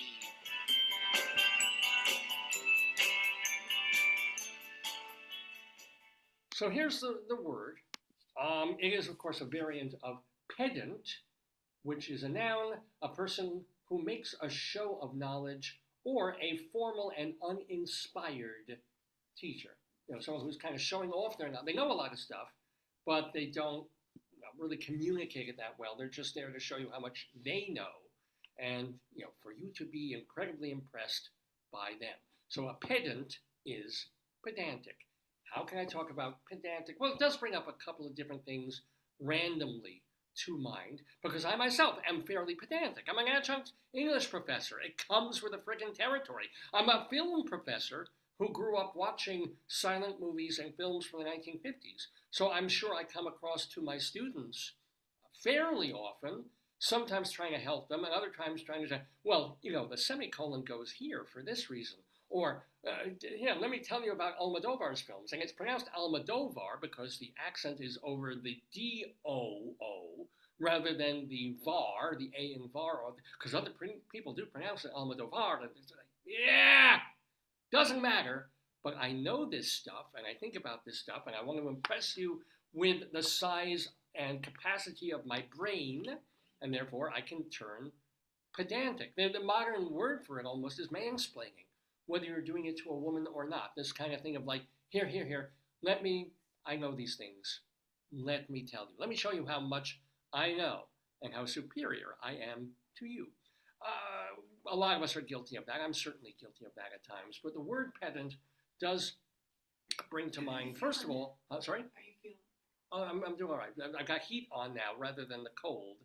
Now you look like Linus with this blanket, his little security Oh, blanket. because my thumb's up. Like, and you got the blanket, like the security blanket. It is. Linus always had his blanket. And it feels nice when I press the warm. Yeah, it's nice. Yeah. So, first thing that came to my mind, and remember, first thought, best thought is what they tell writers, is I heard the word and I was like, oh, I do remember, and I forgot that he was a friend of the Daverhood, songwriter and comedy guy Neil Innes, who was kind of like the fifth or sixth Python. What are you looking for, babe? Oh, I put my phone. I don't. I'm going to look Is that my phone? Don't scratch it. Your phone is right by your foot. Oh. So Neil Innes, who would tour with Monty Python when they did live shows and things at City Center, and was also in Monty Python and the Holy Grail. He sang the song Sir Robin. See, that's me being pedantic right there. And then he was in a lot of their TV shows as like a minor character. But I do remember he did a song, popular song of his for demented people called How Sweet to Be an Idiot. And he worked the word pedant into the lyrics. He called someone out for being a pedant. You've got as much brain as a dead ant. I think he just wanted to use the word so he could make that rhyme the way I do with my Colorado limericks. So there's that stays with me when I hear the word pedantic from hearing Neil Innes use pedant in a song. But I do, this thought of mansplaining, of that border that you cross when you're a person or a teacher. Oh, thank you. Joyce literally found the lyrics. I know you wanted to see it. You are becoming my boy Gary or my who's I'm your my intern. Fred Norris. I'm your intern. Yeah. Yeah, I love it. Well, not like a Japanese intern, more like a college intern. Oh yeah. Because we're talking about internment camps no, today. not internment. I know. Oh. So Neil Innes sings, hey, where is it? Let's see. Oh, fee fi fo fum. I smell the blood of an asylum, because he's an idiot. Yes. Hey, you're such a pedant. You've got as much brain as a dead ant, as much imagination as a caravan sign. I never understood that lyric until reading it right now. I never knew what he was saying. What's a caravan sign? I don't know. It must be like I'm gonna look it up. It must be something that is not particularly imaginative. A caravan. Like, hey, we're a caravan, and they put that on a sign. What is a caravan? Show me a picture of a UK caravan sign. Oh, here, yeah. You know why? Look what it looks like. Oh, it's like caravan. Right, I got it. Imagine, because he would sing If there's this. no imagination there, you pretty much know what it is. I actually saw him do it live with Monty Python when they were at City Center. And I think he did it live when I saw him many, many years later at B.B. King's Blues Club. I think he did the song then too. But Is it a famous song? if you listen to Dr. Demento, you would know. If you're a Monty Python person, you would know it. Most normal human beings would not know it, or even know who or remember who Neil Innes was, unfortunately, because he was a pretty clever and good songwriter. And he was the guy from also Bonzo Dog Band, if you know the... I don't know music like you, honey. I'm more... See, I'm being pedantic right now in telling you, you remember the song I'm the Urban Spaceman? I don't know it because I don't know. Well, it's a great song. I'm the Urban Spaceman, baby. It's very catchy. It was a novelty hit by the Bonzo Doodah Dog Band, or whatever they call themselves. See, a pedant would stop me right there and say, no, it's the Bonzo Doodah Dog Band, and then they shortened it to the Bonzo Dog Band, and now they're just called the Bonzos. It's like, all right, fine. But, the pedant showing what he knows, because he knows it, and is kind of proud of that and wants to show off.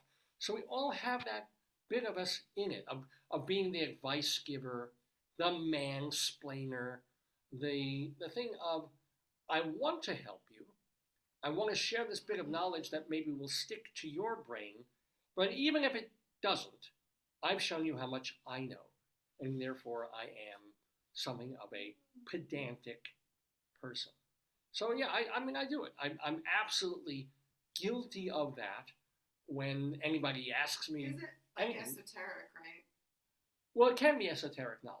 If it were common knowledge, everybody would not be a big deal that you did. Okay. But if you can sort of rattle off something that's like, well, it's So true, what's it's the right. opposite of antonym of pedantic? Antonym of pedantic. Obvious? Yeah, or helpful, or genuinely giving, genuinely Humility?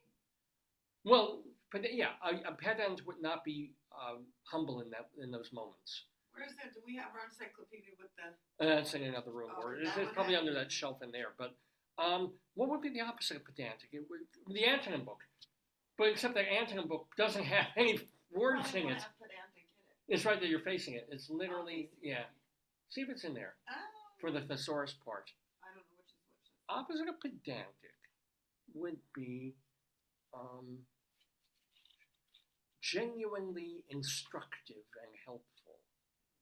Not exactly a word there, but I was being pedantic in constructing that definition, The wasn't only I? thing they have that's close is pedigree and peep. Pete. Pedigree and peep. And now, Pedantic's not in it. Let's see if it's in the other part of the dictionary. It's not even there. So we're looking for pedantic in the terrible dictionary that we got free. Limited. It's limited. Yeah. Very limited dictionary. Does it have anything close? It has. But it has pederast. It has pedagogue, Yeah. and pedagogue and pedal are the only things with PED. Unbelievable. So pedagogue is the teacher of children, a schoolmaster, and pedal is the foot. Well, you can have a pedantic pedagogue, that's for sure. Yes, Absolutely. yes, true that. And pedagogue has, even though pedagogy is a perfectly accepted, good academic term, calling someone a pedagogue infers It's not pedantry, doesn't it? Let's see what they have. In Notice the how pedantically I'm talking. Let me see in the Well, medical dictionary if they have anything that. I hope that, Joyce is going to check our medical. If there is a disease associated with pedantry. Oh, this no, not medical dictionary has no, pictures in I it. didn't want to see that right now. Yeah. I don't need to see that. Yeah, never, I ever, need to never. see- Oh, not that either. No. Why don't you look up nerve compression? I could. Yeah. But we're looking for. Oh, not Oh that. God. Oh God. Oh, not that. Oh, not that. Oh either. Jesus Christ. Oh, that's okay. That's the hip. Oh, all right. I mean, I'm looking at a hip thing. That's interesting. Oh, all right. Oh my God. Oh. There's a pedicel. What is that? There's pediatrics. Yeah. Pediatric trauma score. Pedicel. Pediciliation. Pedicule. Peduncle. Peduncle. There's What a- did they say about a There's peduncle? Pedicule here. Yeah. Peduncle is, we were talking about that on the manatee. Why would that be in a medical dictionary? Because maybe we have them. We have a peduncle? I don't know, honey. Where is it on my body? Don't, please stop screaming. Okay. Okay.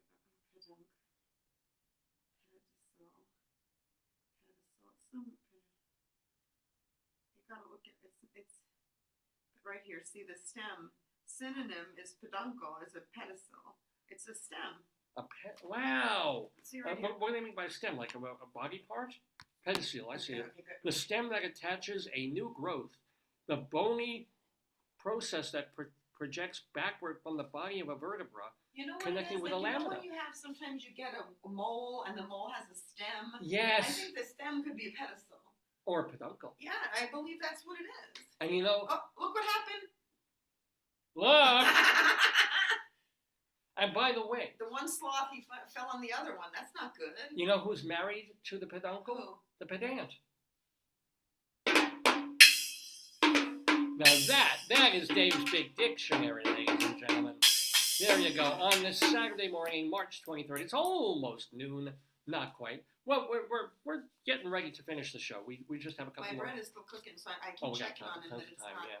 No, it's till 2, but I want to make sure it doesn't burn because Oh yeah. there's no butter in this one. It's olive oil, and then the other one that the nutritionist gave me is really interesting. It's Yeah. What does it is have? spelled? I don't know the flour. It's got a different flour, and they say you could use that rising thing, that rising gluten thing. Oh, all But right. if you don't want to use it, we'll look at the ingredients when we go. Yeah. But if we don't want to use it, you can replace it with lemon juice, Oh. like organic, like fresh Okay. lemons, like. And that second recipe has human toes in it. No. Oh God, David, please. We saw that on that show where they took the homeless guy's boot off and his toe fell out. Yeah, that's not good. Yeah.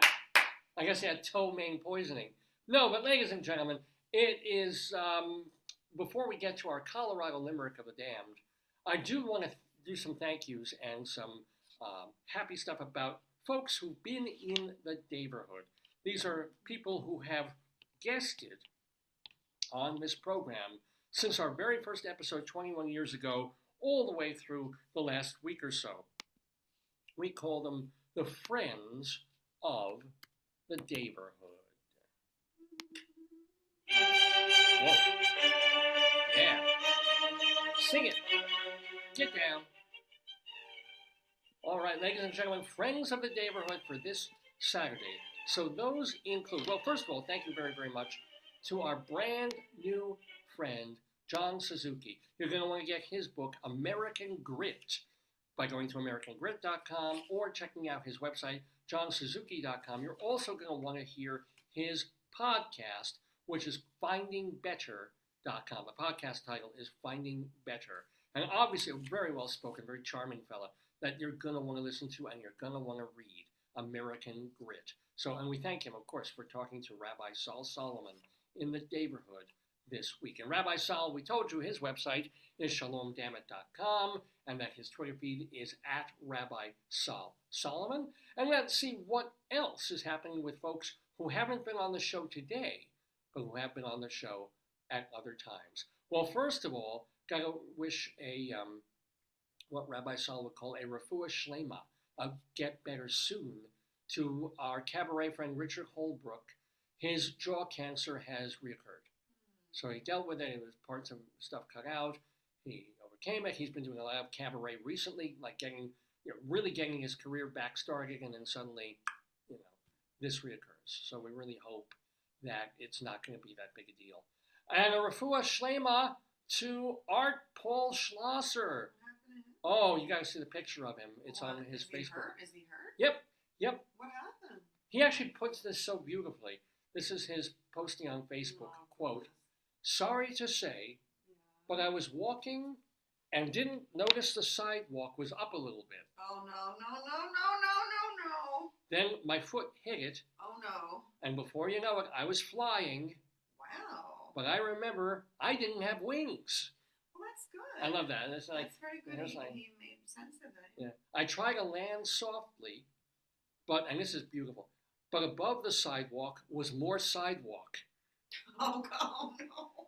And it's beautiful. Listen, as someone who's fallen twice on my knees, I understand it. Yeah. Well, unfortunately, and I was kissed in the eye. Oh no! If you go Rabbi Sol to Art Paul's Facebook page, he's got like a big old bulbous shiner on his eye. It's nasty looking. Oh, I feel sorry for him. I felt even more sorry. My arm is sprained too. Oh my goodness! So I might not be playing guitar for a while because I sprained my strumming arm. Oh, so that's the one he plays. So poor Art Paul. Wish him all the best. Now, if you don't know Art Paul Schlosser, he has written thousands of songs at this point, including the classic Have a Peanut Butter Sandwich and Purple Bananas on the Moon, and many, many, many more. If you go to Art Paul's website and his Facebook page, you can read more about him. You can buy his CDs, and he's a painter, too. He's been selling a lot of paintings. He's also been gathering together paintings or images of paintings that he did. He's trying to find out who owns them when he sold them to kind of get a whole thing together of his retrospective. Yeah. So anyway, but certainly get better soon to Art Paul and to Richard. Especially the eye, to me that the worst of the eyes, the eye and the teeth and the nose. It's like a purple egg over his eye. It's I could look it up on your Facebook. It's on. Well, go to Art Paul Schlosser's Facebook page. I gotta get it. I will. I'll look it up. And because it was posted. Want to let you know that this Monday, March 25th, Dakin Matthews, the veteran actor, is in Antony and Cleopatra. It is a reading by the Red Bull Theater Company. Those are the folks who put on my show Restoration Playhouse back when it won an award at the Shorts. What was it? Their 10-minute play festival. Yeah. So they're doing Antony and Cleopatra, just a one-night reading, featuring Dakin Matthews, and it's being done at the Lucille Lortel Theater on Christopher Street. This is in person. This is not a streaming thing. They may have streaming too, but you have to go there on Christopher Street Monday. Yeah, we can. Yeah, I'll show it. Why it's like Dr. Seuss hat. That adds more problem. How do you hurt your eye like that? You fall on your eye. Yeah, but not hurt any other part of your. Yeah, that is Art Paul. I don't understand it. What a shiner! If you get punched in the eye, this is what happens to boxers and stuff. No, but I don't understand how you could do that and not hurt any other part of your face. Well, he hurt his arm. Yeah, falling maybe forward. He fell on that side. Yeah. So, poor Art Paul. Karen Mason, the actress and cabaret singer, she'll be singing the songs of Julie Stein, and that will be at Birdland this coming Monday night. Somebody said it's an opportunity to get in kazoo practice. True. Unless it hurts him when he squints. They like his beard. They hope he's feeling okay. Yeah. Like 500 people wished Art Paul Schlosser well. So, he's a street singer. He is a painter. He's kind of an alternative artist. But you know what? He's got a lot of friends wishing him well, which is kind of great. Tanya Pinkins, the actress, is going to be in... Someone said he should go to urgent care. A little late for that. That's a real friend. Get yourself to urgent care. Tanya Pinkins and Tova Felchu are both appearing in... Someone said, is there anything you need or anything I can do? And someone said, ice and elevation. Yeah. We were just looking at that last night. RICE, R-I-C-E, for my shoulders. Yeah. Rest, ice, compression, and elevation. Yeah, but you can't compress No, compression's not good. But I wouldn't compress his eye. That would be a bad... No, but ice on that sucker, because it's going to get worse. Because when you first get hurt, like when I fell, my knees looked normal. And then by the time I got to the acupuncturist, my knee looked like chopped meat and chopped liver. And it was horrific. Chopped liver, I could... And she looked at me and goes, it's not that bad. I'm thinking, oh, God, what has this woman seen? I was like, what do you think this woman has seen? A lot of stuff, yeah. Anyway, Tanya Pinkins and Tova Felchu are in a 3-day performance of Windows that's being done at Town Hall in Midtown Manhattan from Monday through Wednesday of this week. Oh my God, somebody said the road rose up to meet you. It's the same Oh, that's funny. Yes. That is good. That's the same May the rose rise to meet your eye. Yeah. That's awful. I mean, that's road rage, where the road is actually raging on you. Yeah. Like, my knees got messed up, but my knees are, I'm going to eventually need new ones, but they're bones. I mean, that's like soft tissue. Oh, I hope he went to the urgent care. I think they're right. He needs some help. Well, if he didn't get concussed, why not? No, but he could have broken the occipital, like this socket, or you don't know what. You don't know what you did. Like, the eye is like a place you don't want to play around with. I'm sorry, David. That's that's rough. I mean, and anybody who punched you in the eye, I think their punishment should be 30 lashes. Oh, honey, here we go. Oh, Your our friend other of the friend, neighborhood. our friend of the neighborhood, Humongous Sean Altman, enjoying Purim a couple of hours early, A little bit too much. delving into look at behind him is like Beetlejuice from the Howard What is Stern that? show. Let me see. Look at the head of that person. What's going on? It's like an eggplant with a bush on it. No, that's a vase. That's a vase? Yeah, he's in some. I don't. Where is he? Where is he? It looks like he was on a plane or a bus, maybe. I don't know where he is. he's being Like a big shout out to Sean Altman of Humongous fame. I can't. Potato tour. Oh. They have groupies. Just scrolling. Any other cool Why do Facebook things? people write in caps?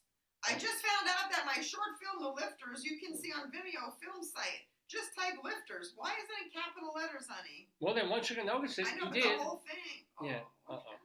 What's that? Mating season and gator season. Those are all Holy alligators. shit! It says, for those of you who've never witnessed South Carolina beach during gator season, I guess this is their spring break. This would never. I thought they'd do it in the water or something. This is nuts.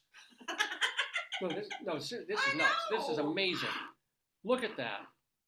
Those are alligators Yes. up and down the beach, stooping other alligators. Wow.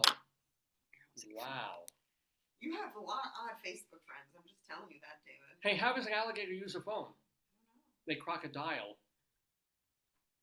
Nothing. I don't know. By the way, it's noon. Oh my God, we're well after noon already, I don't Eastern time, understand any here of in the your- neighborhood. I don't understand Want my Facebook stuff? any of your Facebook friends, I think. Yeah. Well, most of my people are nutty. You know that. Fittingly, but our friends of the Daverhood are not so nutty. They're active. They're creative. They're doing great things. For example, Mike Lemmy, the playwright, his play called "Before the Drugs Kick In." It keeps getting extended, Well, and here's they're another doing it friend at of Theater yours. Lab in Midtown. You remember her? Oh, this is Nina Conti Yeah. and Monkey. No, this is not Nina Conti. This is her monkey friend. It's very cute. Okay. Yeah. You have a lot of strange Facebook friends, David. I'm a bit worried. And now they're doing like Dalton Abbey. Why do people post their Wordle scores? I don't understand that. Yeah, I don't get. They're proud that they got it in 2. Well, yay Who for you. cares? I mean, I think that's just weird. It's a communal thing. It's kind of a way of saying, I'm playing Wordle too. How did you do? Did you do better? Sometimes they'll post if it took them 6. The Yeah. injections from the Well, what's that? That's where we used to go Sherry on the west side. It's a show. Oh, wow. Well, because it's Purim, because it's late in the day for Shabbos services. This is live from B'nai Jeshurun, which is kind of the hipper.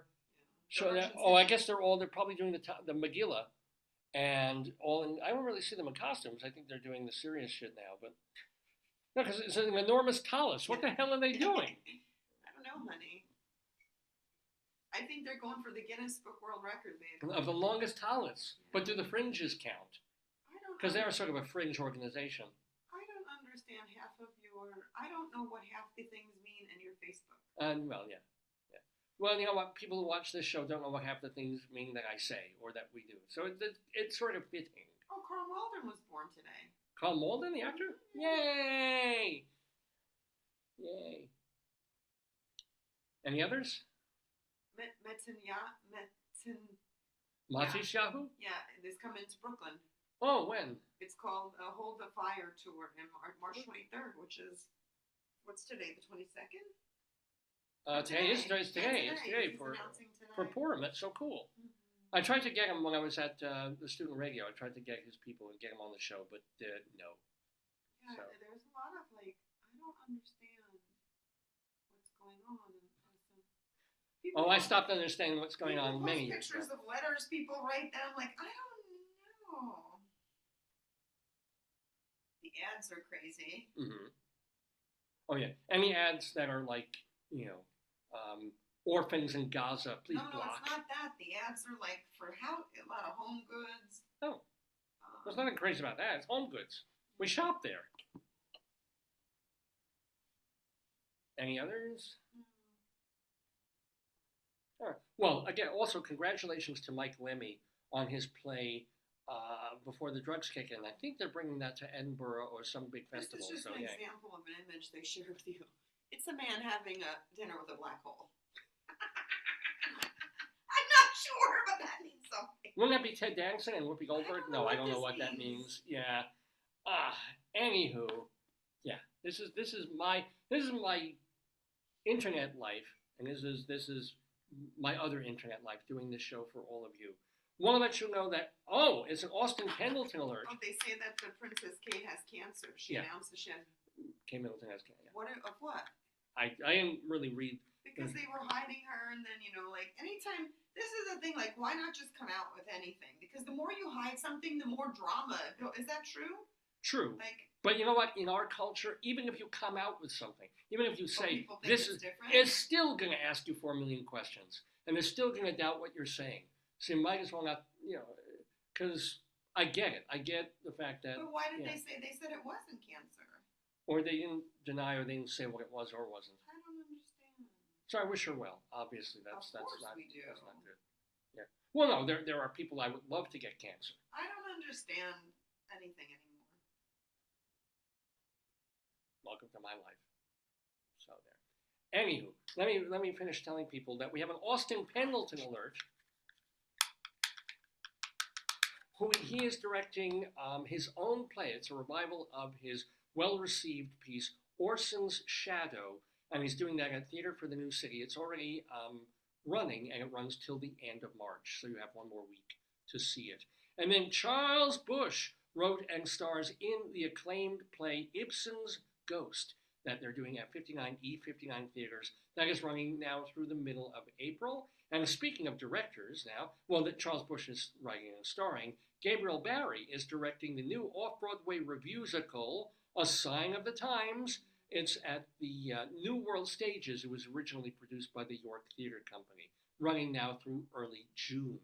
Lillias White is on Broadway in Hadestown. Alan Menken's music may be heard in Aladdin, and also off-Broadway in Little Shop of Horrors. Want to let you know that Seth Bisson-Hirsch's Seth's Talent Showcase happens every Tuesday night at Don't Tell Mama in Midtown Manhattan. He's done more than 8. You think it's kind of cool, I've done 900 and something shows, a lot of them, past few years on the interwebs and just singing in a radio studio. He has done this cabaret thing, sitting at the piano at Don't Tell Mama, more than 800 times now. So kudos to Seth Bisson-Hirsch, and see him on Tuesday nights. Then we have, of course, Eric Comstock and Barbara Fasano, who hold court Tuesday evenings at Birdland. Get your tickets at birdlandjazz.com. Vince Giordano and the Nighthawks play Birdland two times on Monday evenings. And then, of course, Jim Caruso's Cast Party every Monday night at Birdland.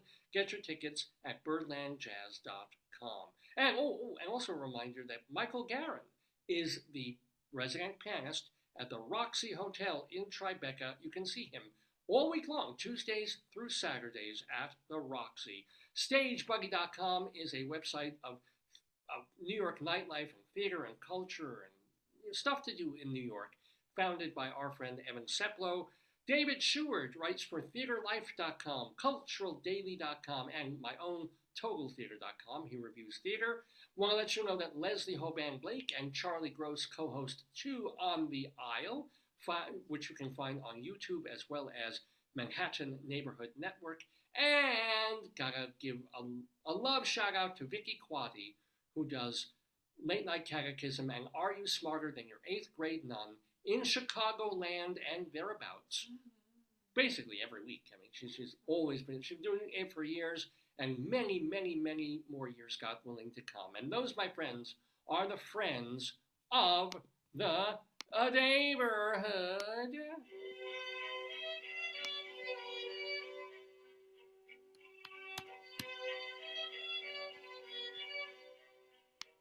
Yes, ladies and gentlemen, it is, if you can believe it, 12:15 already here in Daveland, that Daverhood. We've been doing the 936th episode of Dave's Gone By. We've been calling it the Suzuki Method in honor of our guest, John Suzuki. And of course, Joyce is here with me, my darling and wonderful wife. I'm here with me. Potato has taken part. Teeth are with us. What else could there possibly be to... Oh, I know.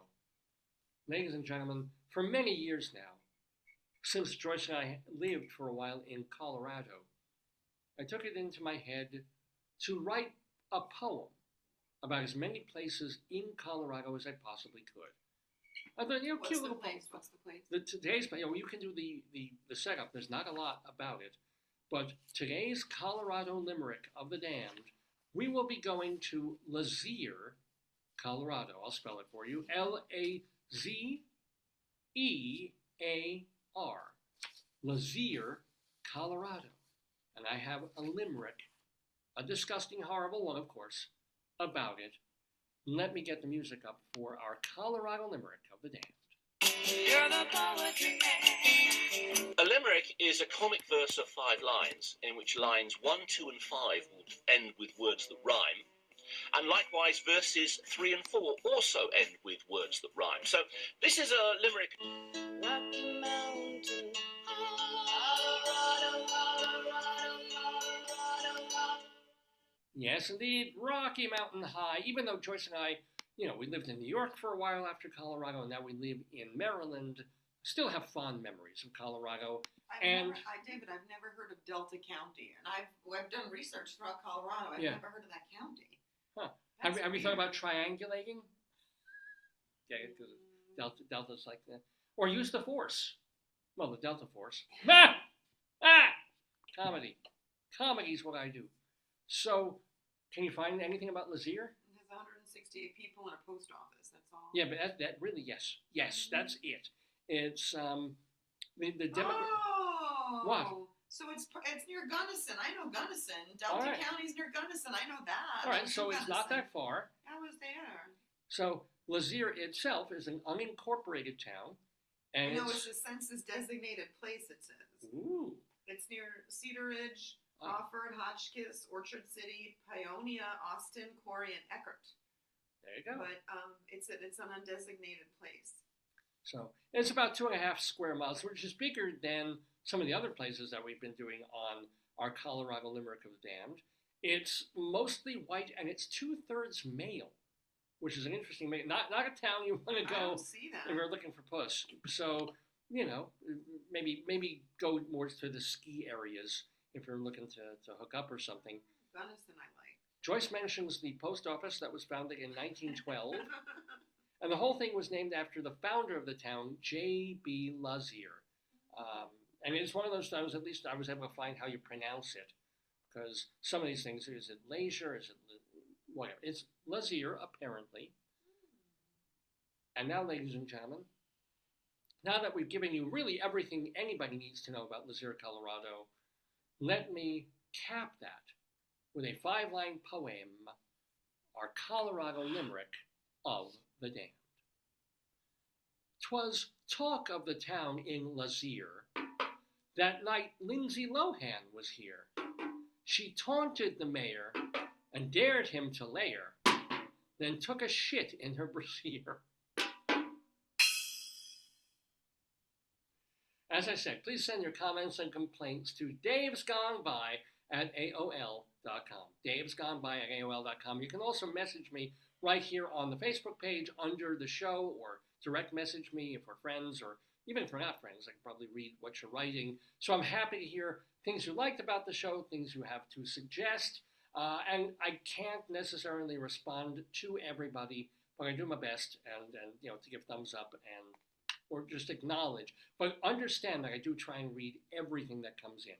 So, davesgoneby@aol.com, and please also remember davesgoneby.com is where our archives reside for free, for downloading, for streaming, both the audio and the video, and of course every episode, all our songs that we've done, novelty, crazy songs we've done, skits, and our interviews. Plus, you can find much of our work on archive.org, the Dave's Gone By channel, Our audio files are also available at castbox.fm. We've got a YouTube channel. Basically, anywhere you look, there's some Dave's Gone By. It's pretty easy to find the thousands and thousands of hours of Dave Mertainment. No, Dave Tainment. Gotta work on it. That one I've got to work on. Daverhood came like that. Daverhood is wonderful, but Dave Tainment? No. Left Gotainment. Left Gotainment? No. We'll work on it. Anyway, please be with us next Saturday morning, because it will be, at that point, what was it, March 30th by then. We're happy springtime, folks. Happy Easter for those of you who celebrate. Happy Purim. Shalach manos. Give your neighbor a free bagel, and don't taint it with chemicals or something. Just to say, hey, we're next door. They're about 3 days old. We're not going to eat them. They're still okay. I mean, they're not as soft as they were a couple of days ago, but they're perfectly edible. Put them in the microwave. Sprinkle a little water for free. Come on, for free. We're neighbors. So give shalach manos, this kind of gifty food thing to a friend. Eat hamantashen, which are these triangular pastries and goodies that we looked at Sean Altman eating. Oh, wait. Oh, right. I think it may be on the top shelf. Is it? Oh, thank you. Yes, hold on. Whoa. Perfect time. Joyce is going to find it right now. It's a game that we found at some place. There he is. Here's the bunch. Hold on, I'm gonna get you. Oh boy. Where it's sort of like a matching game or like concentration, where you have all these things and you try and match one to the other. So she found one. There's got to be more than one. Well, it's got to be two. There's got to be one of each. So Joyce is flipping through them very quickly. I can't believe she's doing so quick. I'm trying hard. Oh, that's for Hanukkah. Hey, where's this? There's got to be a second one. Ah, Mazel Tov. Yay. Okay. So these are good and bad here. Here we go. Okay, I gotta get these. So, ladies and gentlemen, happy Purim. This is, look at that, hamantashen, or as I guess the what is it? Avzani Haman. Haman being the Hebrew name for Haman, the guy who tried to kill us all. They look like prune ones. Well, they are. These are the prunes, which was the tradition. We have prune when I was growing up. Prune and muin. So prune was prune. Yeah. Moon, I don't even remember what the hell moon was. Moon was like poppy seed. Oh, that would be good. Yeah, they were both good. Poppy seed. But prune was better. Oh, okay. Moon, you got, prune, and you're like, yeah, moon. I'll eat but it. That would be like the raisin bran of the... Yes, exactly. Not necessarily awful, but not the first thing you go to. And now you get chocolate filled, you get raspberry filled. Raspberries actually makes the most sense because used to make good ones. Your Aunt Bonnie made good ones because she was a good baker with them. Yeah. She could do that. But they are, they represent spring. They're supposed to represent evil Haman's three-cornered hat. There's a robin sitting in our tree. And what they wouldn't tell us when we were in Hebrew school in 3rd, 4th, 5th grade is that it's also sort of a renewal thing, and it's kind of like a woman's vagina, and the goo in there is like, oh, really? yeah, for making babies Show and them things. the other things, the other two I gave you that Speaking of a woman's vagina, you're not supposed to throw out. Remember the ones yeah, it looks like they throw that out from that store. And bagels. Bagels and bialys, both completely appropriate for Purim, as is drinking to excess, but please don't drive. And how this would be. Just bring a little hot water. This is genius. All the others are natural. They're Jewish foods. This is like not just a tea bag, because Jews are known for drinking tea and things. And my grandfather, Morris, my mom would tell me about this, that he used to, when she was growing up, he would drink a hot cup of tea, and he liked it sweet, but he wouldn't put sugar in Oh my the God, the teacup. robin is watching us. He wouldn't put sugar in the teacup and stir it around. He would, and Jews would do this. He would hold the sugar cube How could he in drink? his How could teeth he drink? and sip. And this is how he liked to How have could it. he drink? I don't know. He did. This is what they did. They figured out a way to it's Polish. Yeah, and he didn't like to cut his meat, so he put the knife in his mouth and put it in. Yes, he would put a wedge of steak on his tongue. This is so good. Oh, yeah. But true story. But the idea that Jews are so cheap that they would celebrate a tea bag that they would use again. I don't know what this. Can you look that up? Can you look up why used tea bag? I don't think it's just that we're cheap. Okay. It could be. It could be. What is the meaning of a used tea bag for Jewish people? Here we go. I mean, we're not such perverts that we This is from here. we teabag our wives and things. But what is it? This is from this company. Oh, okay. They'll One of the explain most common features of the Jewish kitchen isn't found in a pantry or cupboard over a fridge. It's a tea bag. Specifically, a used tea bag. I do it with my K-cups sometimes too, so I'm guilty. Oh, I reuse my K-cups, yeah. yes.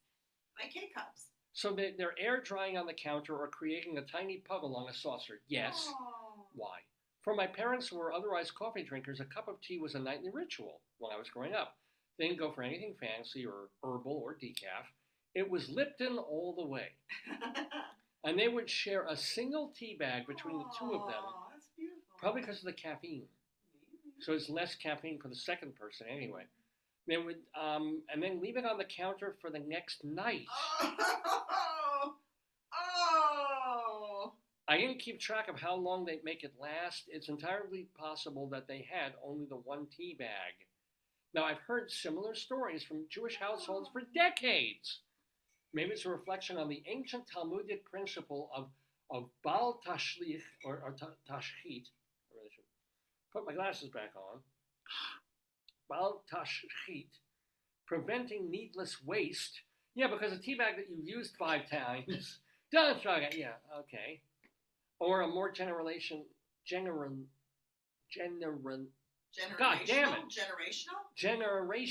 specific Don't be pedantic. Generational. tendency among children of the Depression growing My up poor in grandmother was Jersey like that. City. She'd say the toothpaste till the end. You know, everything you wore and you used till the end. My grandmother would never have wasted something as precious as a tea bag. When I moved away to New York, I kept a small box of Lipton in my cupboard from my parents' weekend visits, annual weekend visits. And once when my parents and my aunt were all at my apartment, I made them tea, being careful to use one tea bag to make all 3 cups. But when I tossed the used bag in the garbage afterwards, they howled, "It's still good! You can use it again!" And I protested, "I don't drink tea. To me, tea tastes exactly how you would expect, like hot grass clippings. It's delicious. I make it once. I like tea. I make it once a year for you, and you're leaving tomorrow." They relented, grumbling because they're Jewish, but I could almost hear them wondering if it would be so bad to keep the bag on the counter until the next year. That was written by Wayne Hoffman of Tablet Magazine. Well, this tablet is the one who made the game. Oh, yeah. So, ladies and gentlemen, I never heard about this, but there you go. The sense of not wasting. Tofuti. Oh, that's a Jewish thing. Yes. Yeah, tofuti is a Jewish thing. And the next one is simis, tuna fish. Yeah. Whitefish. Yeah. Wine. I don't want white fish. That's me whining. Zebra? What? What? Do you know what that is? They're not yerba mate. Stuffed grapes. Ooh. Stuffed with hashu, meat and rice. Syrian dish. That's all right. Mm. Is it called zebra? Yemenite bread. Mm. Yemenite beef. Converso stew. A dafina, which is probably apples. Babka. Babka. That's the one Jewish word all goyim know from Seinfeld. And then, of course, there's this. Read and see what it says. The 100 most Jewish foods. Bacon. Read what it says, yeah. Bacon is not just treif. Bacon stands alone. Bacon is the final frontier, the last temptation of the kosher keeper, the quintessential forbidden food that appeals precisely because it is so darn delicious. It's the ultimate umami, I agree, and it's everywhere. The breakfast buffet by the eggs, on that hamburger at lunch, diced into a fancy salad. I want bacon now. No one, and this is kind of true, no one has gone kosher ever pines for, I think I would pine for lobster once a year, or crave shrimp once every 2 years you or hate so. that with the barbecue place, so you don't like shrimp. Well, no, I like the shrimp. I just don't want to pay Okay. $14 for 7 shrimp. No. But bacon is a different story. Bacon defines Jewish food. The way Voldemort defines Harry. You can't think of one without the other. I wish you would get into, though, what my mom made What? all those years when I was growing up, and we were kosher, fairly kosher. Here's bagel. You want bagel? Well, wait a moment on that, because she would get, and it was a genius idea. They created kosher bacon because you can't use pig, but you can use cow, which is closer. It's like crisp pastrami, and they call it fried beef or fry beef. And it was a pain because you had to make it like bacon. You had to get the skillet up, put the thing in there, and fry it up on a griddle. And then, of course, if you had bacon like with breakfast, or fried beef with breakfast, then you couldn't have milk, you couldn't have any dairy for the next 6 hours because Jews are crazy. But it was delicious. It was like a stick of nitrite that you were putting in, or nitrate that you're putting into your body. But it was yummy. And for those of us who couldn't have bacon, it was an absolute wonderful switch. Barbecue burnt offerings. There you go. Isn't that? Oh God. And bagels too. Yeah. But yeah, and also Bacos. I'm sure the person who invented Bacos was for vegetarians. Kosher bacon here. Yeah. This has kosher bacon in it here. Let me see. I put my glasses back on. Aaron Franklin of Austin, Texas, probably the world's greatest barbecue pit master. Honey. Smoked his very first kosher brisket in 2017.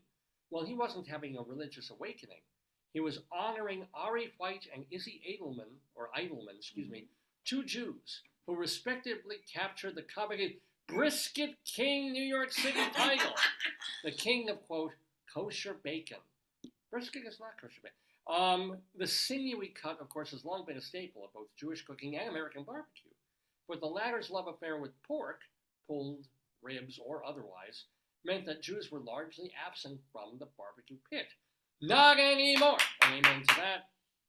If you're looking for the world's first recipe for grilled meat, look no further than Leviticus, which instructs Israelites how to build a pit and roast the burnt offering. With a bond between beef and holiness secured early on, and with kashrut paying close attention to slaughtering cattle in a specific way, sanctifying the moment of their sacrifice, it was only a matter of time before Jews returned to the fore of the meat scene. The meat scene, ladies and gentlemen. You can find these. Oh. If there's any more. Yes, we're beefing up the show with this. Bazooka gum. Really? Yeah. I guess Bazooka Joe was created and all that by Jewish Yeah. guys, yeah. And then we have Bayali's. Mm-hmm. Black and white cookie. Oh, that feels Jewish. Yeah, it's like babka. Blintzes. Blintz is okay, fair enough. Carob. Really? I guess Karen makes chocolate or something. Borscht. Yeah, well, yeah. Brisket. But brisket isn't as salty or umami as bacon. Pastrami is closer. What is that? I don't know, it's deep fried artichoke challah. Mm-hmm. Haroset. Love haroset. Cheesecake. Mm-hmm. Chicken soup. Chickens, of course. Of course. The Jewish penicillin, my friends. Maimonides. Would you eat Maimonides? Wait. What is Maimonides? Or your Maimonides? That's a thing? Wait a minute. What? It's chicken soup. Oh. You mentioned Maimonides. Our own history with the dish begins illustriously in the 12th century. The great doctor and philosopher Moses Maimonides Learn from Chinese and Greek texts about chicken soup's medicinal qualities. Indeed, the idea of chicken soup as the Jewish penicillin derives from his treatise on the causes and symptoms, in which he recommends chicken soup be used as a cure for whatever might ail you. What a great doctor. Maybe Arpald Schlosser. You could go get some chicken soup. Doctor, I have a varicocele on my chicken soup. Try it. Maimonides also prescribed a soup or stew with an old hen or cock as a panacea for the common cold. And so it's Maimonides where all that comes from. I did not know that. Maimonides knew something about cock. Who knew this? Let's see if we got more. Just chicken. Just Oh, chicken. here, wait, this one. Yeah. Oh, here we go. Chinese food. Oh, That's your favorite. as Jewish as matzo ball soup. It's like getting taken to the Taj Mahal for real. It's a big deal. Every New York Jew loves Chinese, except you. They can be Jewish, but they'll still eat that Chinese rib. They'll still eat that roast pork. They'll still eat that fried rice. And lo mein is heavy duty in the, in the Jewish community. One big staple in my household was the egg foo young my mom would purchase. Yeah. I don't fuck with it. This is right here. This is obviously not from Leviticus anymore. But my mother would always get it with that sauce. That's old school shit. So for years I would get the chicken and broccoli until I started getting sesame chicken and General Tso. Is it lunchtime? Kung Pao. But always with an egg roll and always with hot mustard. Always. There were so many little cups of that mustard in my house, I never had to ask for them. There were times I had Chinese food 6 times a week. Beef with rice noodles, Szechuan cucumbers. Chinese food is not a phase. This is forever. This is a lifestyle. A Jewish. Jewish. I missed that. Jewish something. Jewish. Some. It's cookbook. a lifestyle, Jewish lifestyle. Yeah. Cholent, Yeah. chopped liver, Yeah. compote, Well, we have a compote heap out back. Concord grape juice. Yes! Manischewitz Concord, yes!